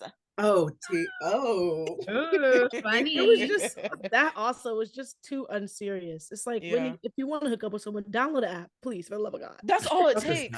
And for him to just come up to the lunch table in that one scene and tell Whitney they're going on a date, he just like commanded it. It's not working for me. But do I think it's she saw one tricep and was like, like that was all it took. She's weak in the knees. I can forgive some things. But this is too far. And he said something about her mom too. He said something about her policies. Yeah, something. Yes. And she's still hooked up with him. Could not be me. But it just doesn't. And Whitney just does not seem like that kind of character. Like she is not. Right. Why would she put up with that? It didn't seem. It seems out of character for her. Like or maybe it's not because she apparently in this portion just really wants a man or something. Which more power to you, girl. But like. Can we at least explore her motivations? Because it just seems too out of character for me to be like, yeah, I can see why she did it. It's just I like, can see her letting this man talk to her crazy. It's just like, girl, like what? Todo bien? Question mark? It's not. No. Yeah. So I don't know. If I was a writer, I would have written literally any other love interest for her, or maybe not even a love interest. Maybe she just did not need one. Yeah, maybe they could just be purely academic rivals. That's fine too. Just explore the love of biochem. Yes, because I did like how she was throw a like, man into that. Yes, I liked how she was like putting things together and figuring out what she actually liked to study. I liked that a lot. Yeah, it was good. But they have to just. I did, do I think it was a little bit fun that Whitney got him hooked and turned it around so that he's the one crying in biochem? Maybe. Yes. But I don't think that payoff was worth what we endured. And the emotional distress. If Whitney doesn't have justice the library in the forthcoming seasons. The library girl. Of all the people on the S1 campus lacking once again to discover them in the library.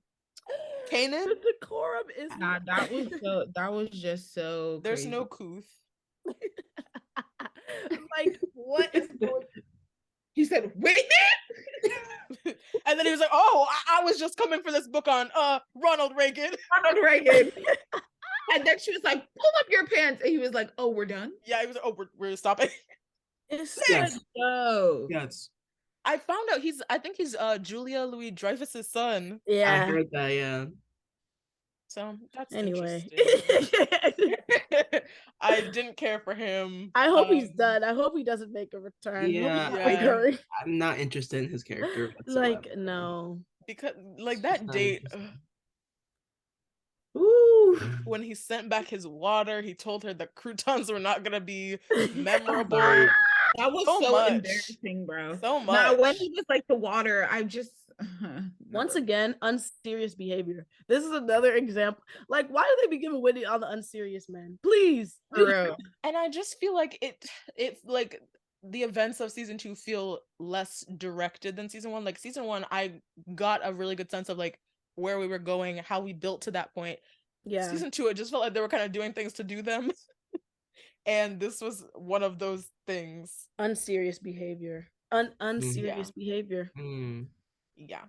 Does anyone else have anything for Whitney in season 2? I'm trying to think, like, what else was she involved in? I think it was just that. Yeah. Just that. It really was just that. I'm glad she's good at biochem.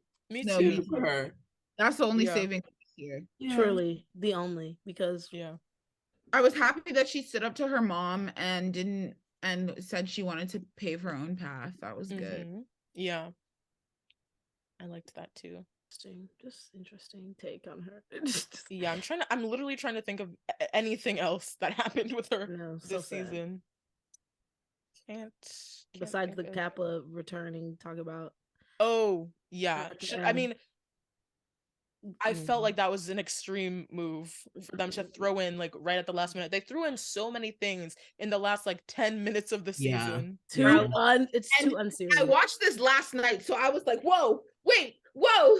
And It's a whirlwind. Because you want me Really to fast believe at that the Whitney end. is gonna move into a house with all white sorority women over a kiss? With whom though? With a dude she went on 3 days with? You were boyfriend and girlfriend for a week? Get serious.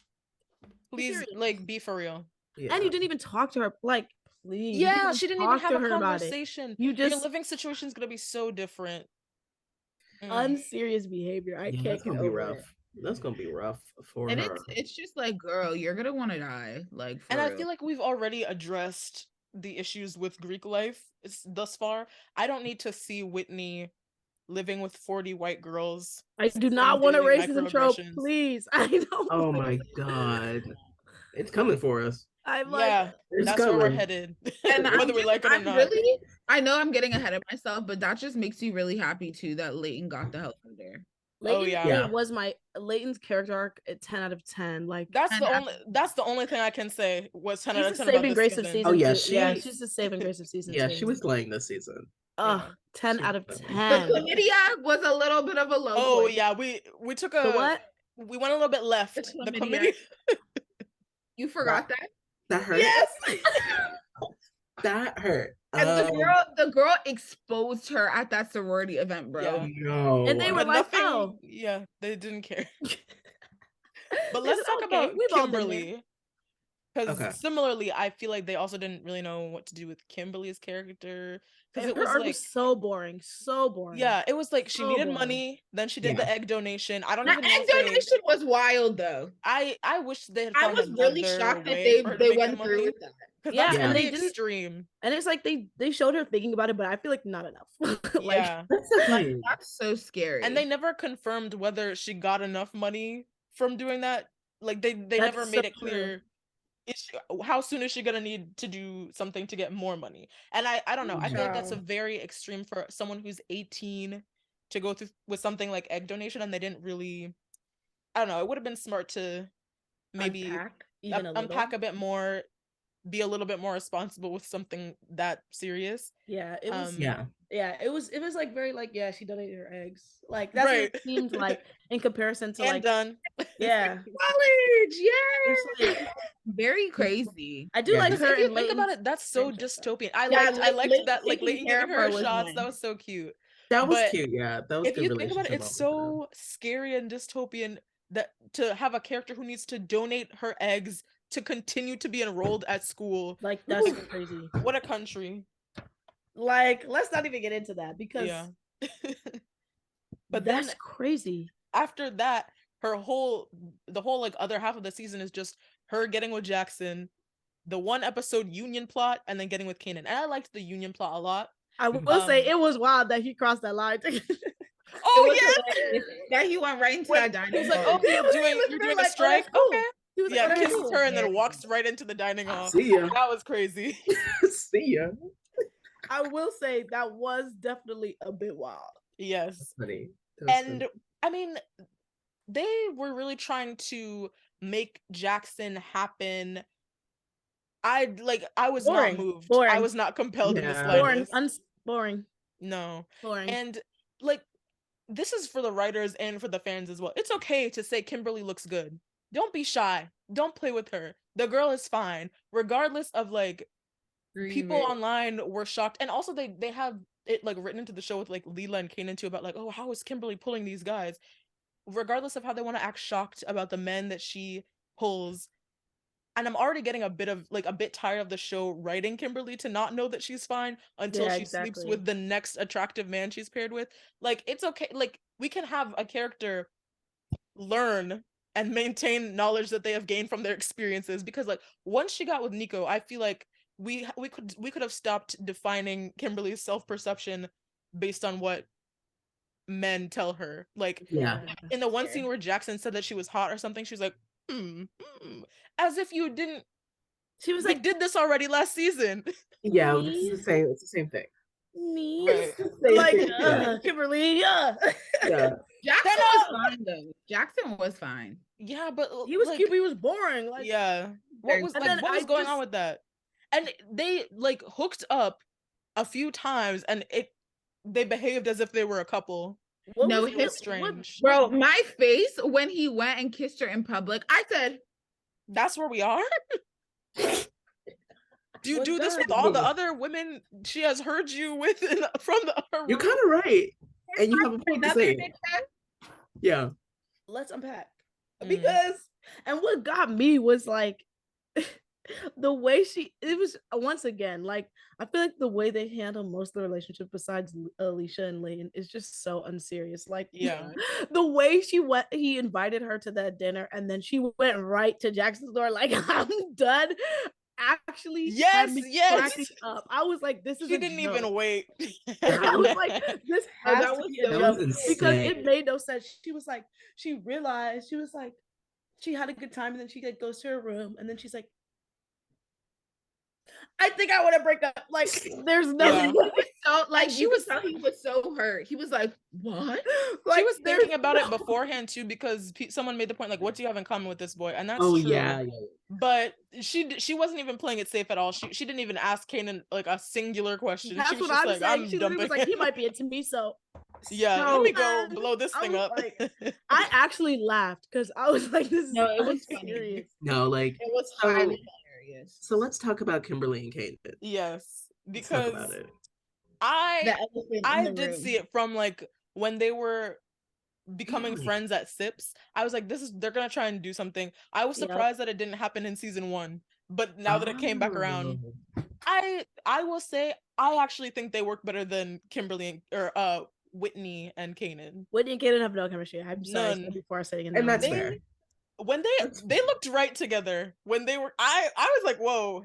Who, Kimberly and Kanan? The sparks were flying a bit, yeah. And there's a tweet. Chemistry. Someone tweeted. I want to read this tweet. Let me see if I can find it. Okay, I have it pulled up.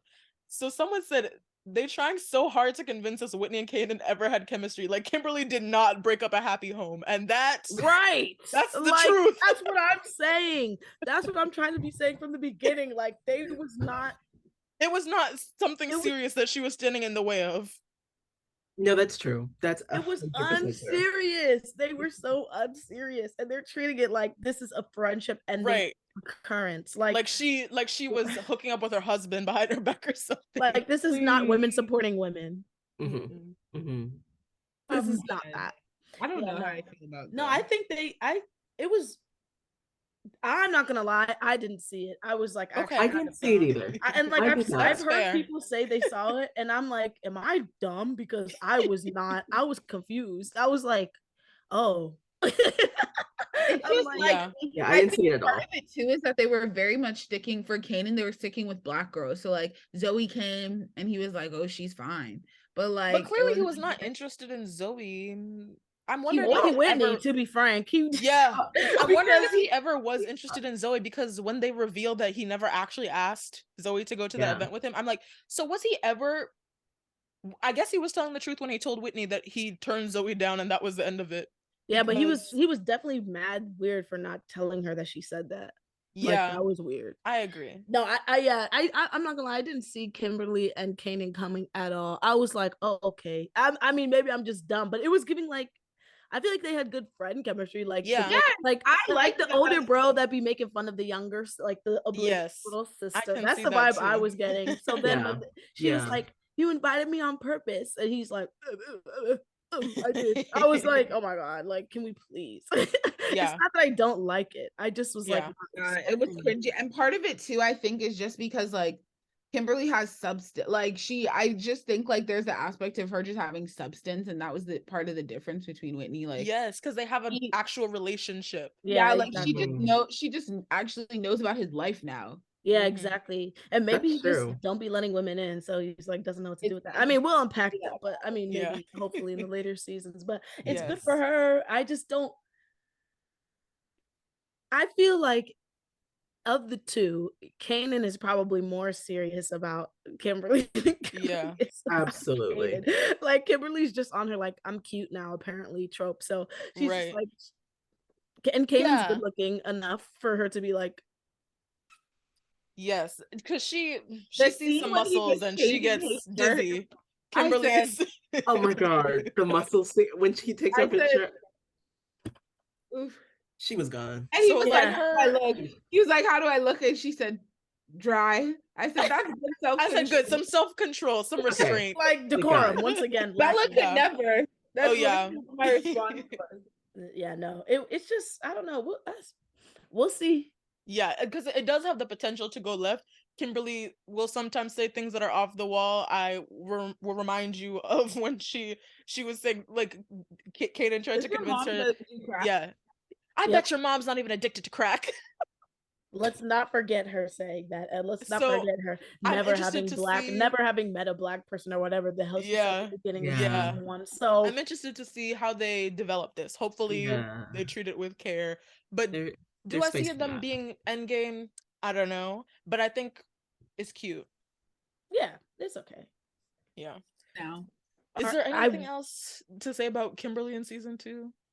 Not about Kimberly, but I do low-key have to go. I'm very sorry. Oh, okay. No worries. I'm gonna share my quick thoughts about Okay. Leighton and Bella. Yes. Okay.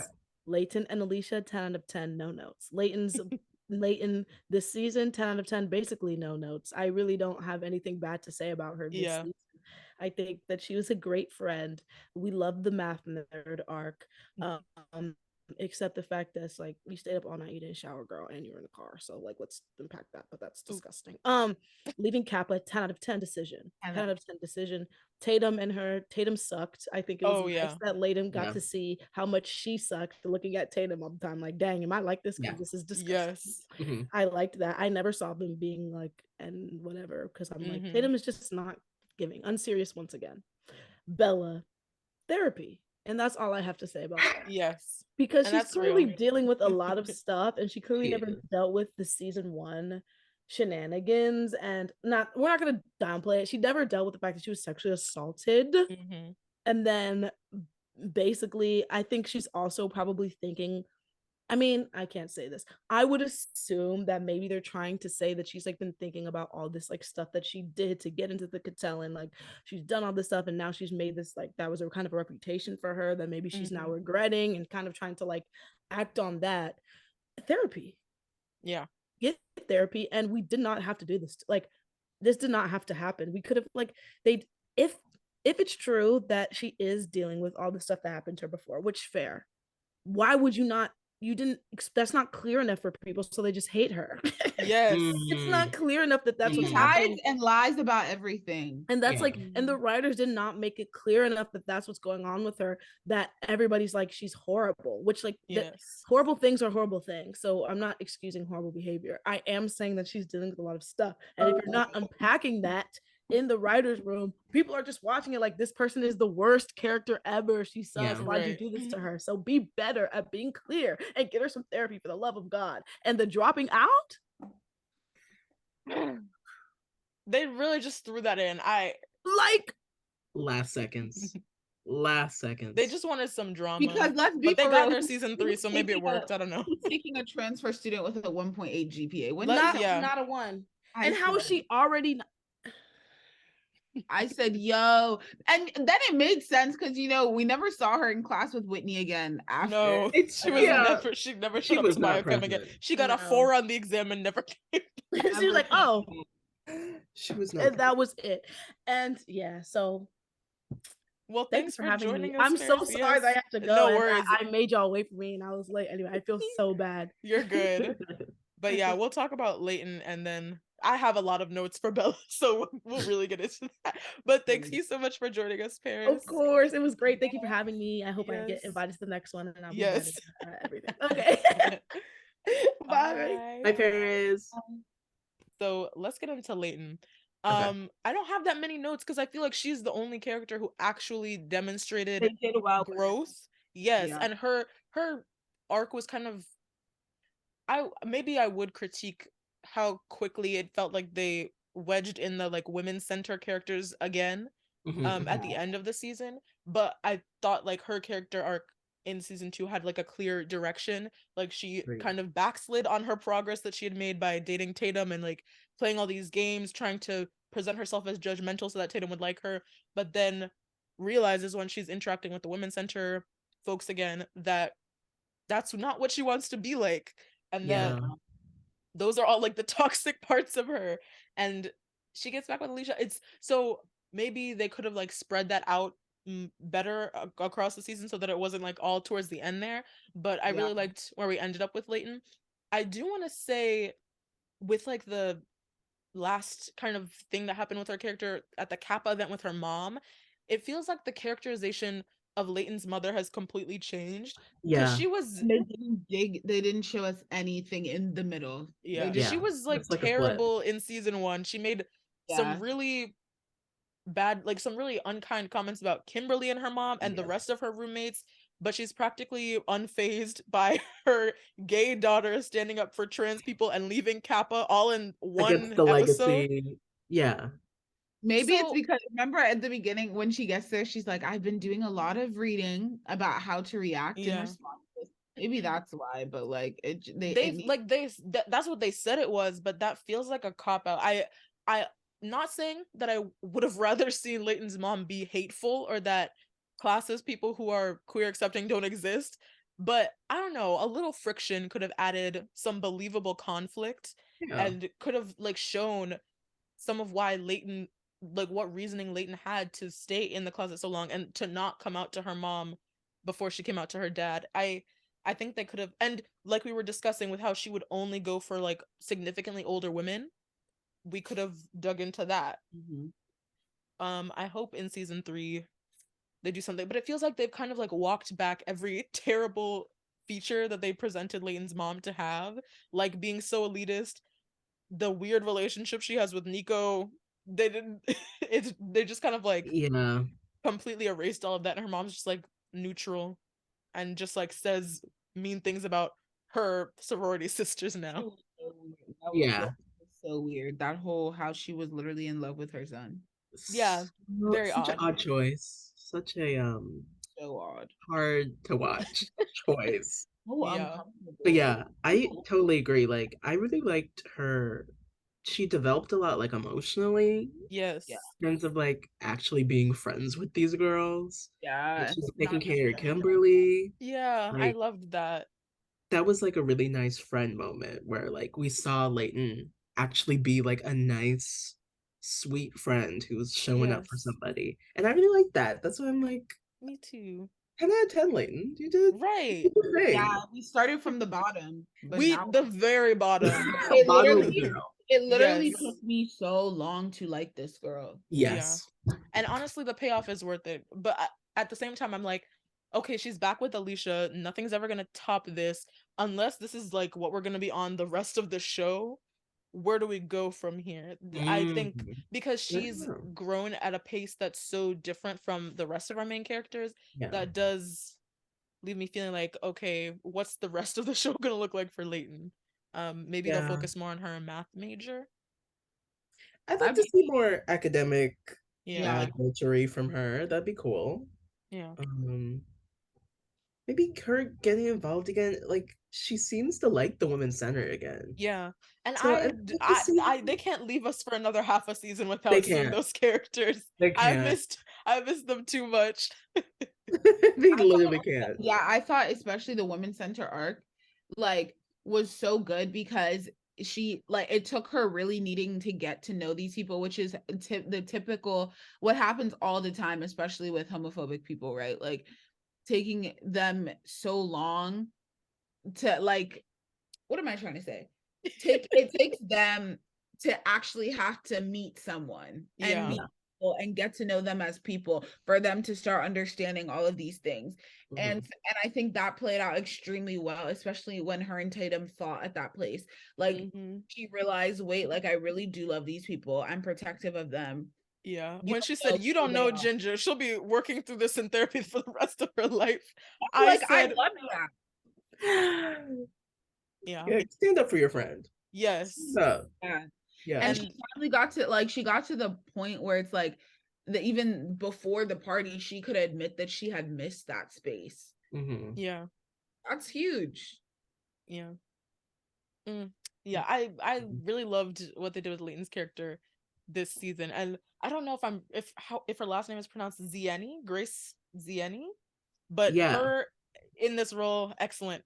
Everything I wanted to see, because she was in First Kill 2, I think. Her in a sapphic role is a revelation. Who is that? Love that. She was Eleanor in First Kill. She's the girl who plays Tatum. Yes. Oh, yes. Yeah. So unless anyone has anything for Leighton, we can move on to Bella. I have a lot to say. Before we really get into it, I think I was bringing this up earlier. They need to tone down Bella's behavior to an extent, Leela too, because it's bordering on sexual harassment. Like in the Short King episode, she has Kimberly do this like sexual act that she doesn't want to do in the cafeteria, I think, or in the dining hall with a water bottle. And I was like, oh, we've gone too far. And then Leela in one episode, like a later episode, said she left her nudes in a man's truck. In the Pepsi guy's truck. Oh yeah. We have to tighten up. This is too far. We can have these characters be like these really big, like extroverted characters without doing this. Yeah, without harassment. Yeah. We need to tighten up a bit. But I wanted to start by talking about Eric, because I didn't really I think I started season 2 immediately after season 1, so I didn't realize it was season 2 that she and Eric start being a couple. Yeah. And I know people are including Eric in this like Mindy Kaling white man obsession critique, and that's valid. However, I am a Mecky Leaper stan. He's the guy who plays Eric. He's a very talented stand-up comedian. I wouldn't say that about many male stand-ups. So he's like, he's actually good. And not totally relevant, but he is Moroccan. So in terms of like the white men that Mindy Kaling puts her characters with, not the whitest. Not he's different. he's a little different. Interesting. Yeah. So I'm an Eric apologist. I don't know. I want to talk about in season 1, because he had the wrong response at first when Bella came forward about her sexual assault. But I thought his apology for that in season 1, it was so well done. So I wanted to share that clip. Okay. It was a very good apology. I would agree. I said whoever wrote this scene needs to get on these PR people's teams because listen. Ooh. All right.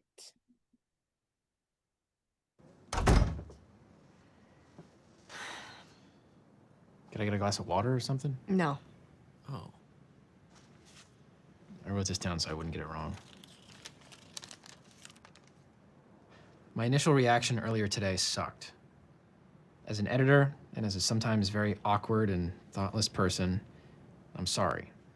I handled myself poorly, I believe you, and I will do something about it. Wow. Thank you, Eric. Yeah, okay, well, I'm gonna get out of here. It smells like a candle store at a mall. He had to close with an insult, but that doesn't undo the good that he has done. Yeah.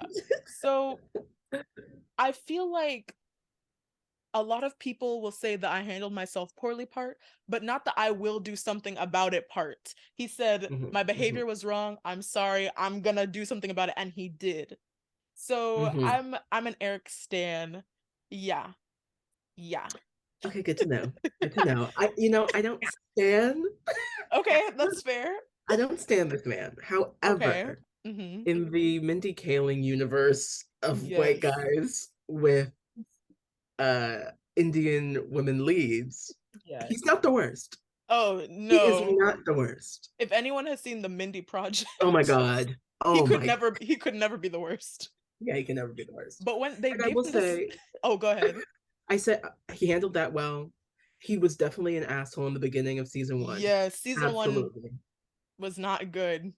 And I have my own feelings about relationships where it's like they kind of like jab at each other a little bit. Mm-hmm. I have my own feelings about that. Yeah. That can definitely be valid and it works for whatever, but I definitely feel, I feel bad for him by the end Yeah. of season 2. Yeah. And that's crazy. That's Yeah. crazy because like he like actually cared about her. And they the cared scene about with each the other. dad, where his dad, like he called his dad came because he was in And that they much said, distress. no, you're not getting in here. You can't come in here. Like Yeah. that. I was like, dang, Bella, you really messed up. really And that's messed where up. it's like, I think that's where like there's this dichotomy, right? Where Bella is like saying F you for like, why would you ever say I have my pocket here? I think that's where like Eric has a healthier balance between like them still wanting to do the same thing and liking, because Bella took that and went all the way to sex with She this was man. extremely threatened, and I'm gonna get to that. Extremely. Whereas he was just like, bro, like this is business. Yeah. Which is like the mature perspective. Yeah, absolutely. However, they did give Eric this one line where like Bella was like, how did you get so good at sex? And then he said he watches a lot of porn or something. Why pretend that a line like that makes sense for a cishet man to say? Yeah. That didn't make that didn't read for me. We're gonna strike that from the record. Yeah, we're gonna repress that immediately. And maybe it's the 30-minute runtime that's like forcing their hands, but they tend to have characters like tell us they're having really good sex or tell us that they're really attracted to someone, as opposed to showing us that and letting us put it together.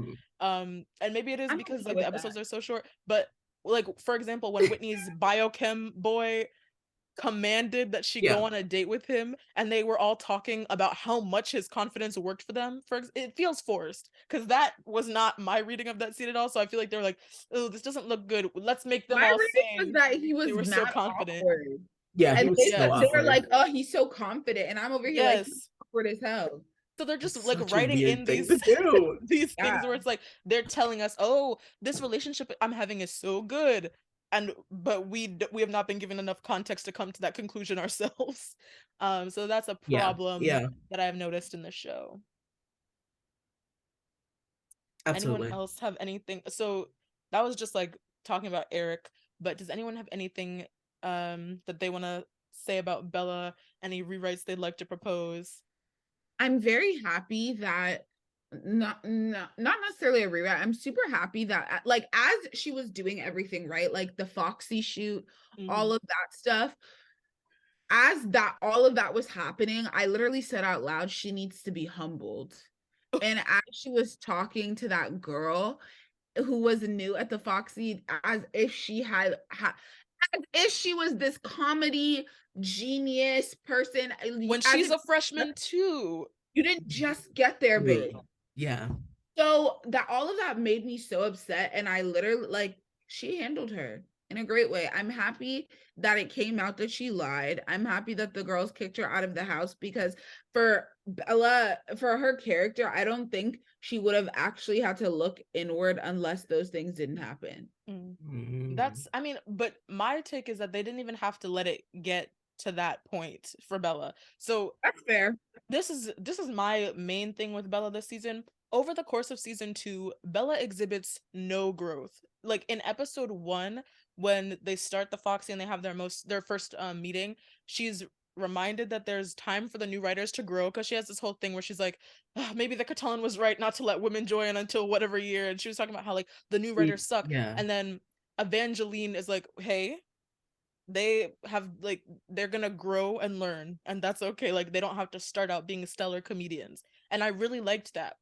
But that's the same character flaw that leads to her downfall in the season finale. So with the exception of the episode with Priya, they do not do a good job of unpacking Bella's decision making. Like, could we have made some in-text connection between her being sexually assaulted in season 1, like in a comedy space, and then feeling unqualified for a comedy position she really wanted, and sleeping with Dan O'Connell, I think was that man's name. Yeah. Like, I would have liked to see Bella talk this through with Eric or with Evangeline, Joe, and Carla, so that we could, as an audience, understand and make that connection.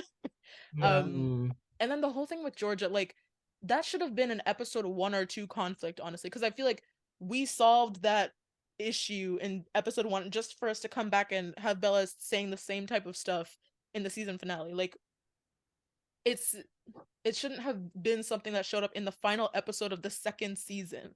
I would have liked to see something more positive related to the Foxy Be the Note that we end on, like an event to raise funds or something like where the writers could share their material that they're working on, but they had to tear Bella down completely.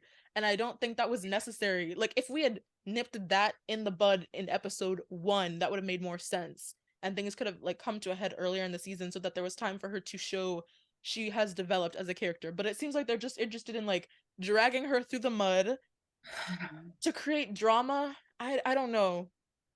And then they're not even having her learn a lesson in the very end. They're having her run away.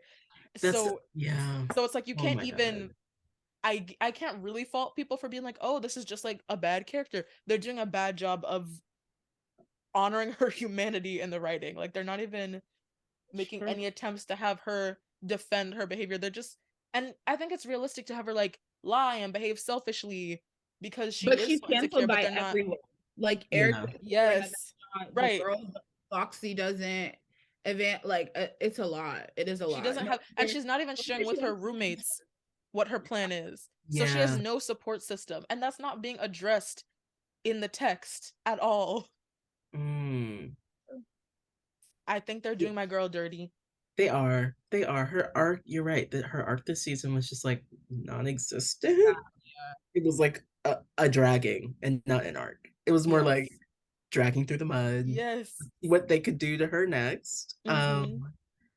So I'm hopeful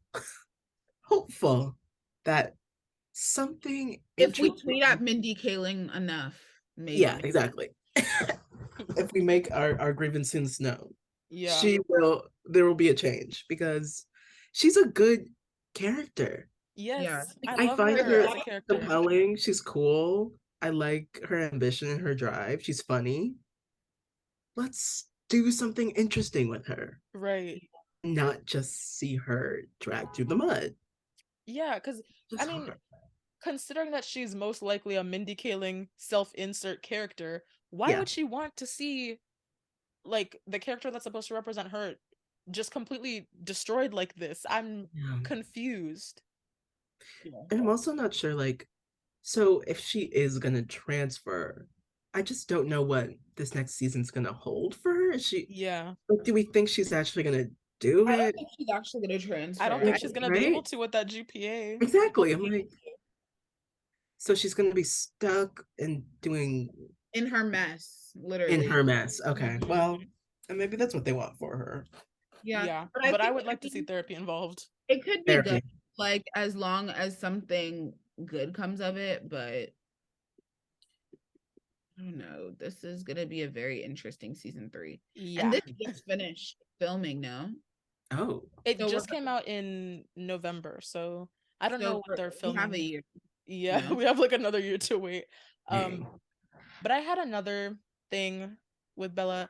So we talked about how in season 1 they made her talk about her Indianness in this way that's just like bizarre, honestly, because it's like, I wouldn't call my, like, if I was gonna talk about myself, I wouldn't be like, oh, I'm a like I was a Jamaican loser. It just feels very foreign the way they have her speak about herself, and like literally say the word Indian so many times throughout an episode. But I thought, you know, when we got to season 2, I was like, they're not having her do that as much. Maybe they've heard the feedback and adjusted the writing in season 2. But then the second another Indian character is introduced, it's, oh, she's a sweet Indian nerd.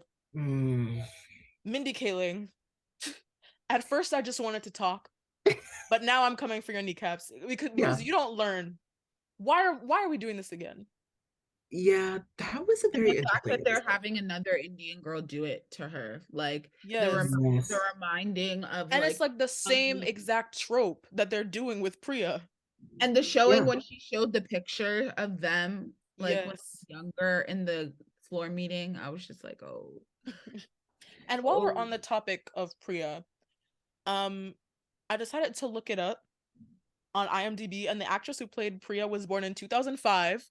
Immediately, my brain was like, okay, whoa. I had to use a calculator to figure out what that meant. 17. She turned 18 this year. So while they were filming this, that actor was a minor. They were talking about her body in ways that were inappropriate in that context. And I feel like with a show that's set in college, I really appreciate that because it's like everyone's an adult, you can assume, so you don't usually have those problems. But Sex Lives of College Girls still found a way to like sexualize a minor, and that's unfortunate. Oh, damn. We shouldn't be having these problems. We should not be. And they made they made it known multiple times. Like Bella talked about her boobs, her butt. Like Yes. it was, Yeah, her body was like on display for like right in the text. Multiple times was like specifically referenced. It was very odd. so odd. But yeah, does anyone have any other rewrites that they would do for Bella? Like, I just thought it would have been so much better if we got her stuff handled and out of the way in the beginning half of the season, and then we could actually see the Foxy accomplishing some good things, maybe connecting with like big names in comedy or doing some kind of event where we could see what funny stuff they're working on. But it was just pure chaos until the bitter end. I think it would have also been nice, like at the end of season 1, after that dinner, we saw that like Bella told her parents the truth and they were actually receptive to the idea of comedy. I would have liked for there maybe in the middle of the season when she's after the Eric stuff, like she comes clean to her mom or something, like some way to like kind of get her parents involved and be like, I'm struggling here. Yeah, that would have been good. Because it's only like Whitney and Leighton's parents that we saw this season. Right. Yeah. That's a good point. And if it was supposed to be from November to the end of the semester, that's insane. Oh, that's true. Because my parents were up at college very often. Okay. Yeah. So if we don't have any more rewrites for Bella, we can talk about looking towards season 3. What do we want to happen with these characters in season 3? Well, we talk therapy. Yes, therapy. We talk therapy. That's a big thing. Huge. I'd like to see some more like interarching arcs between the characters. Yes. I think sometimes because there's so much going on and they're trying to do like 4 different storylines, it can kind of get lost. It can kind of get rushed. So I'd like to see some more interactions. I think like that would help them with the pacing too. Exactly. Because I really liked like the Leighton and Kimberly, how they came together when she was her eggs, and like it like helped both of their characters in different ways. So I'm like, I want to see more of that. Like if there's all supposed to be friends, or I guess not into the next season. We'll see. Yeah. But because like, especially what we were talking about, like Bella needs someone to help her. And therapy, definitely. But also just like support. Yeah. And that can come from her friends, from her family. I would like to see more of the families. Yeah. Because it's like they're freshmen. So right. Call your mom. These are like kids. Like they're barely 18. Yeah. Young women. So I'm like, no, like the families need to be introduced some more. And I especially say with Kimberly, like I was really surprised that her parents never found out. Right, because she lost her would scholarship. It not be registered in their name she tell them? whatever payment. No, she told her mom, didn't she? She was going to tell her mom, but then her mom said like the dog was injured, and they spent a lot of money getting surgery for the dog. Yeah, she was going to, and then she never did. Yeah, and I'm like, dang, I was really surprised that they never found out. Like your parents still don't know that you went and did egg. That's what. Yeah, the parents probably should have been involved before anything as serious as egg donation happened. That's a good point.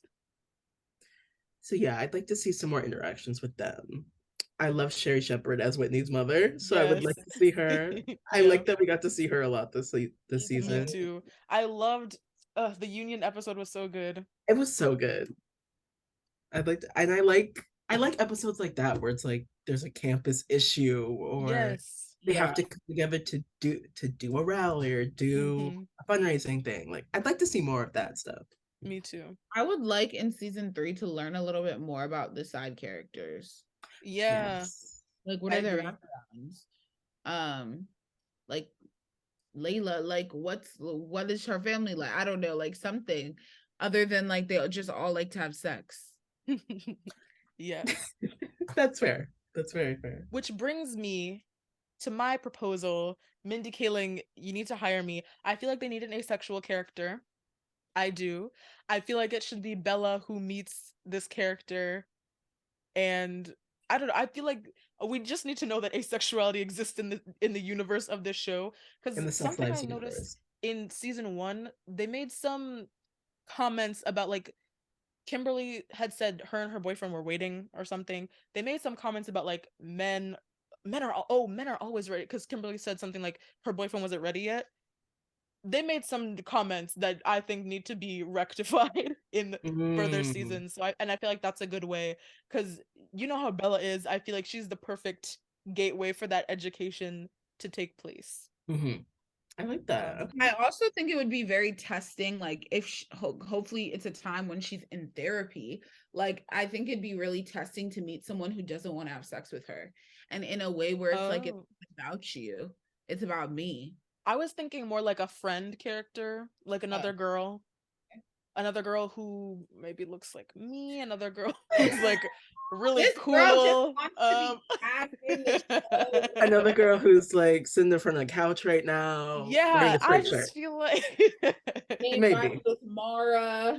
Yeah, that's really important actually, to being able to play a role like this. Yeah, having a YouTube channel, Yeah. like it's all imperative.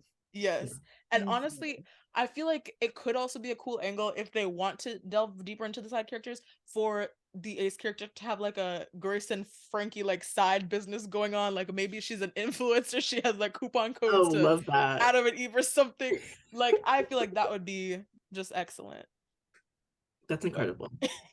But in terms of like the characters we already know, I would love to see more of Travis. He's so funny. I think that's his name. The one who like had the acapella show, and he was like, "You will be at this show. You wouldn't want your intersectionality to be brought into question." Bro, that line was very iconic. It was too, and I think it's season 1 where they're about to have parents weekend, and he was like, "My parents cannot know I'm gay," and everyone is wearing like a baby tee. Yes, that said twink on it. Yes, more of him. Yeah, so more of Travis, more of Jocelyn, more of Willow. Yes, more Willow. But for like our main characters, I would just like to see for Whitney and Leighton more of their academic lives.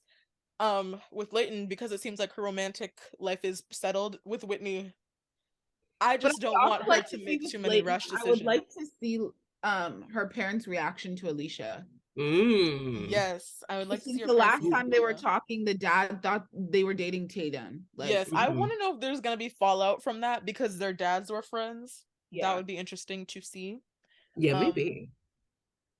Yeah, but for Whitney, I would be good with like a non-romantic season for her, where she just figures out what she wants to do. I'd be very good with that.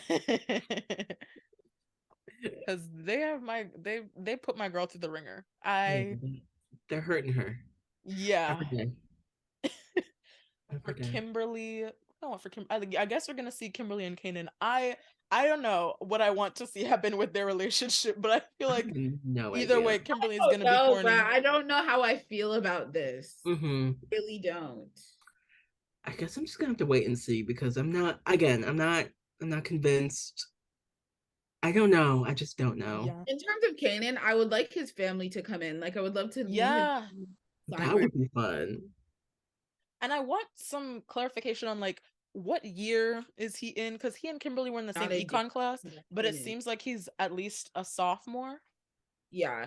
But that episode literally showed that no one knows anything about him. Like y'all are shocked that he's smart. And like he's not only smart, but like doing all of these charitable whole advocate. organization, like all of this work. Yeah. So I want us to get into that. Yeah. And with Bella, like we said, therapy. I hope that she can put things right with the girls at the Foxy, and hopefully with Eric. I don't know, maybe they're done for good. But I just feel like Mecky Lieber, like his line deliveries are perfect every time. You get it, you love him. Yes. And what else?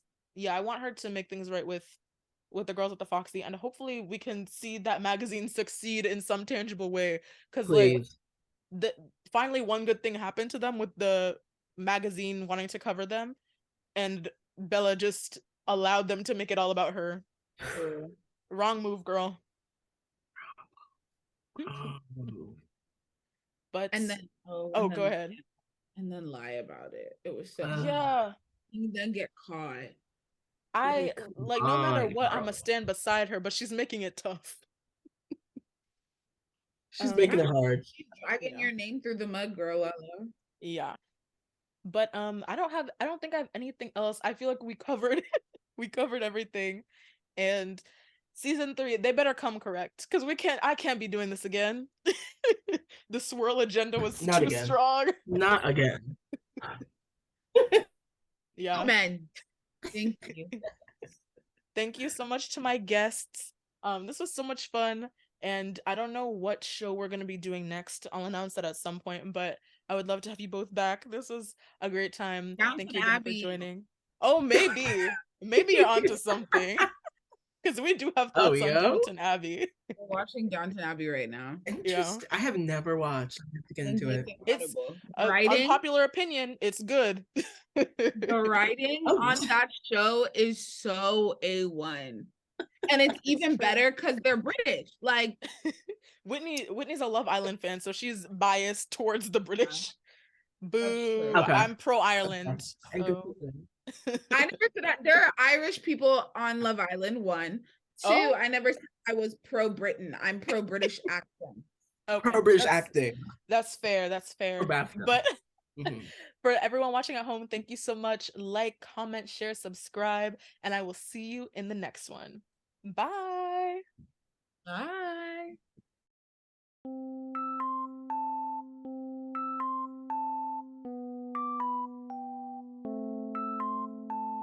I promise that would be nice this video. Yeah, I was like, Whitney, you can't call anyone ugly. You can't be like wilding.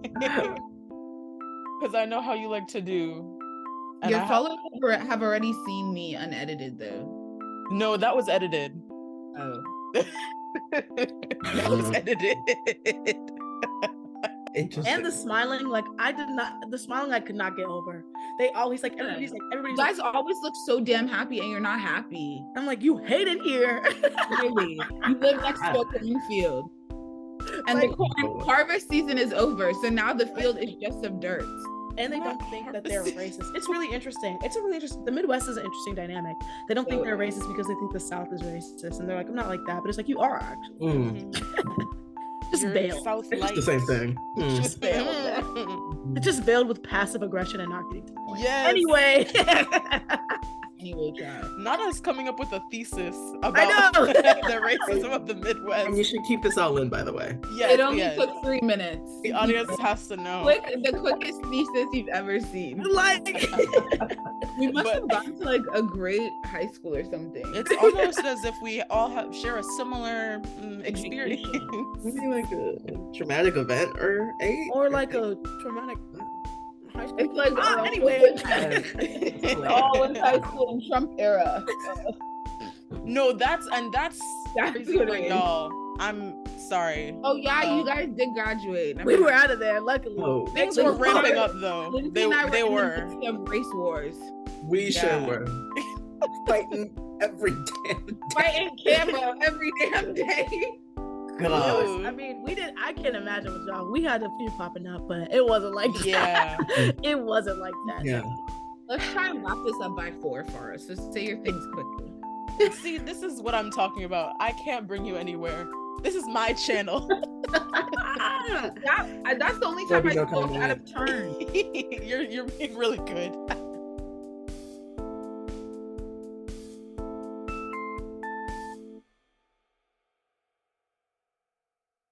I bet your mom's not even addicted to crack.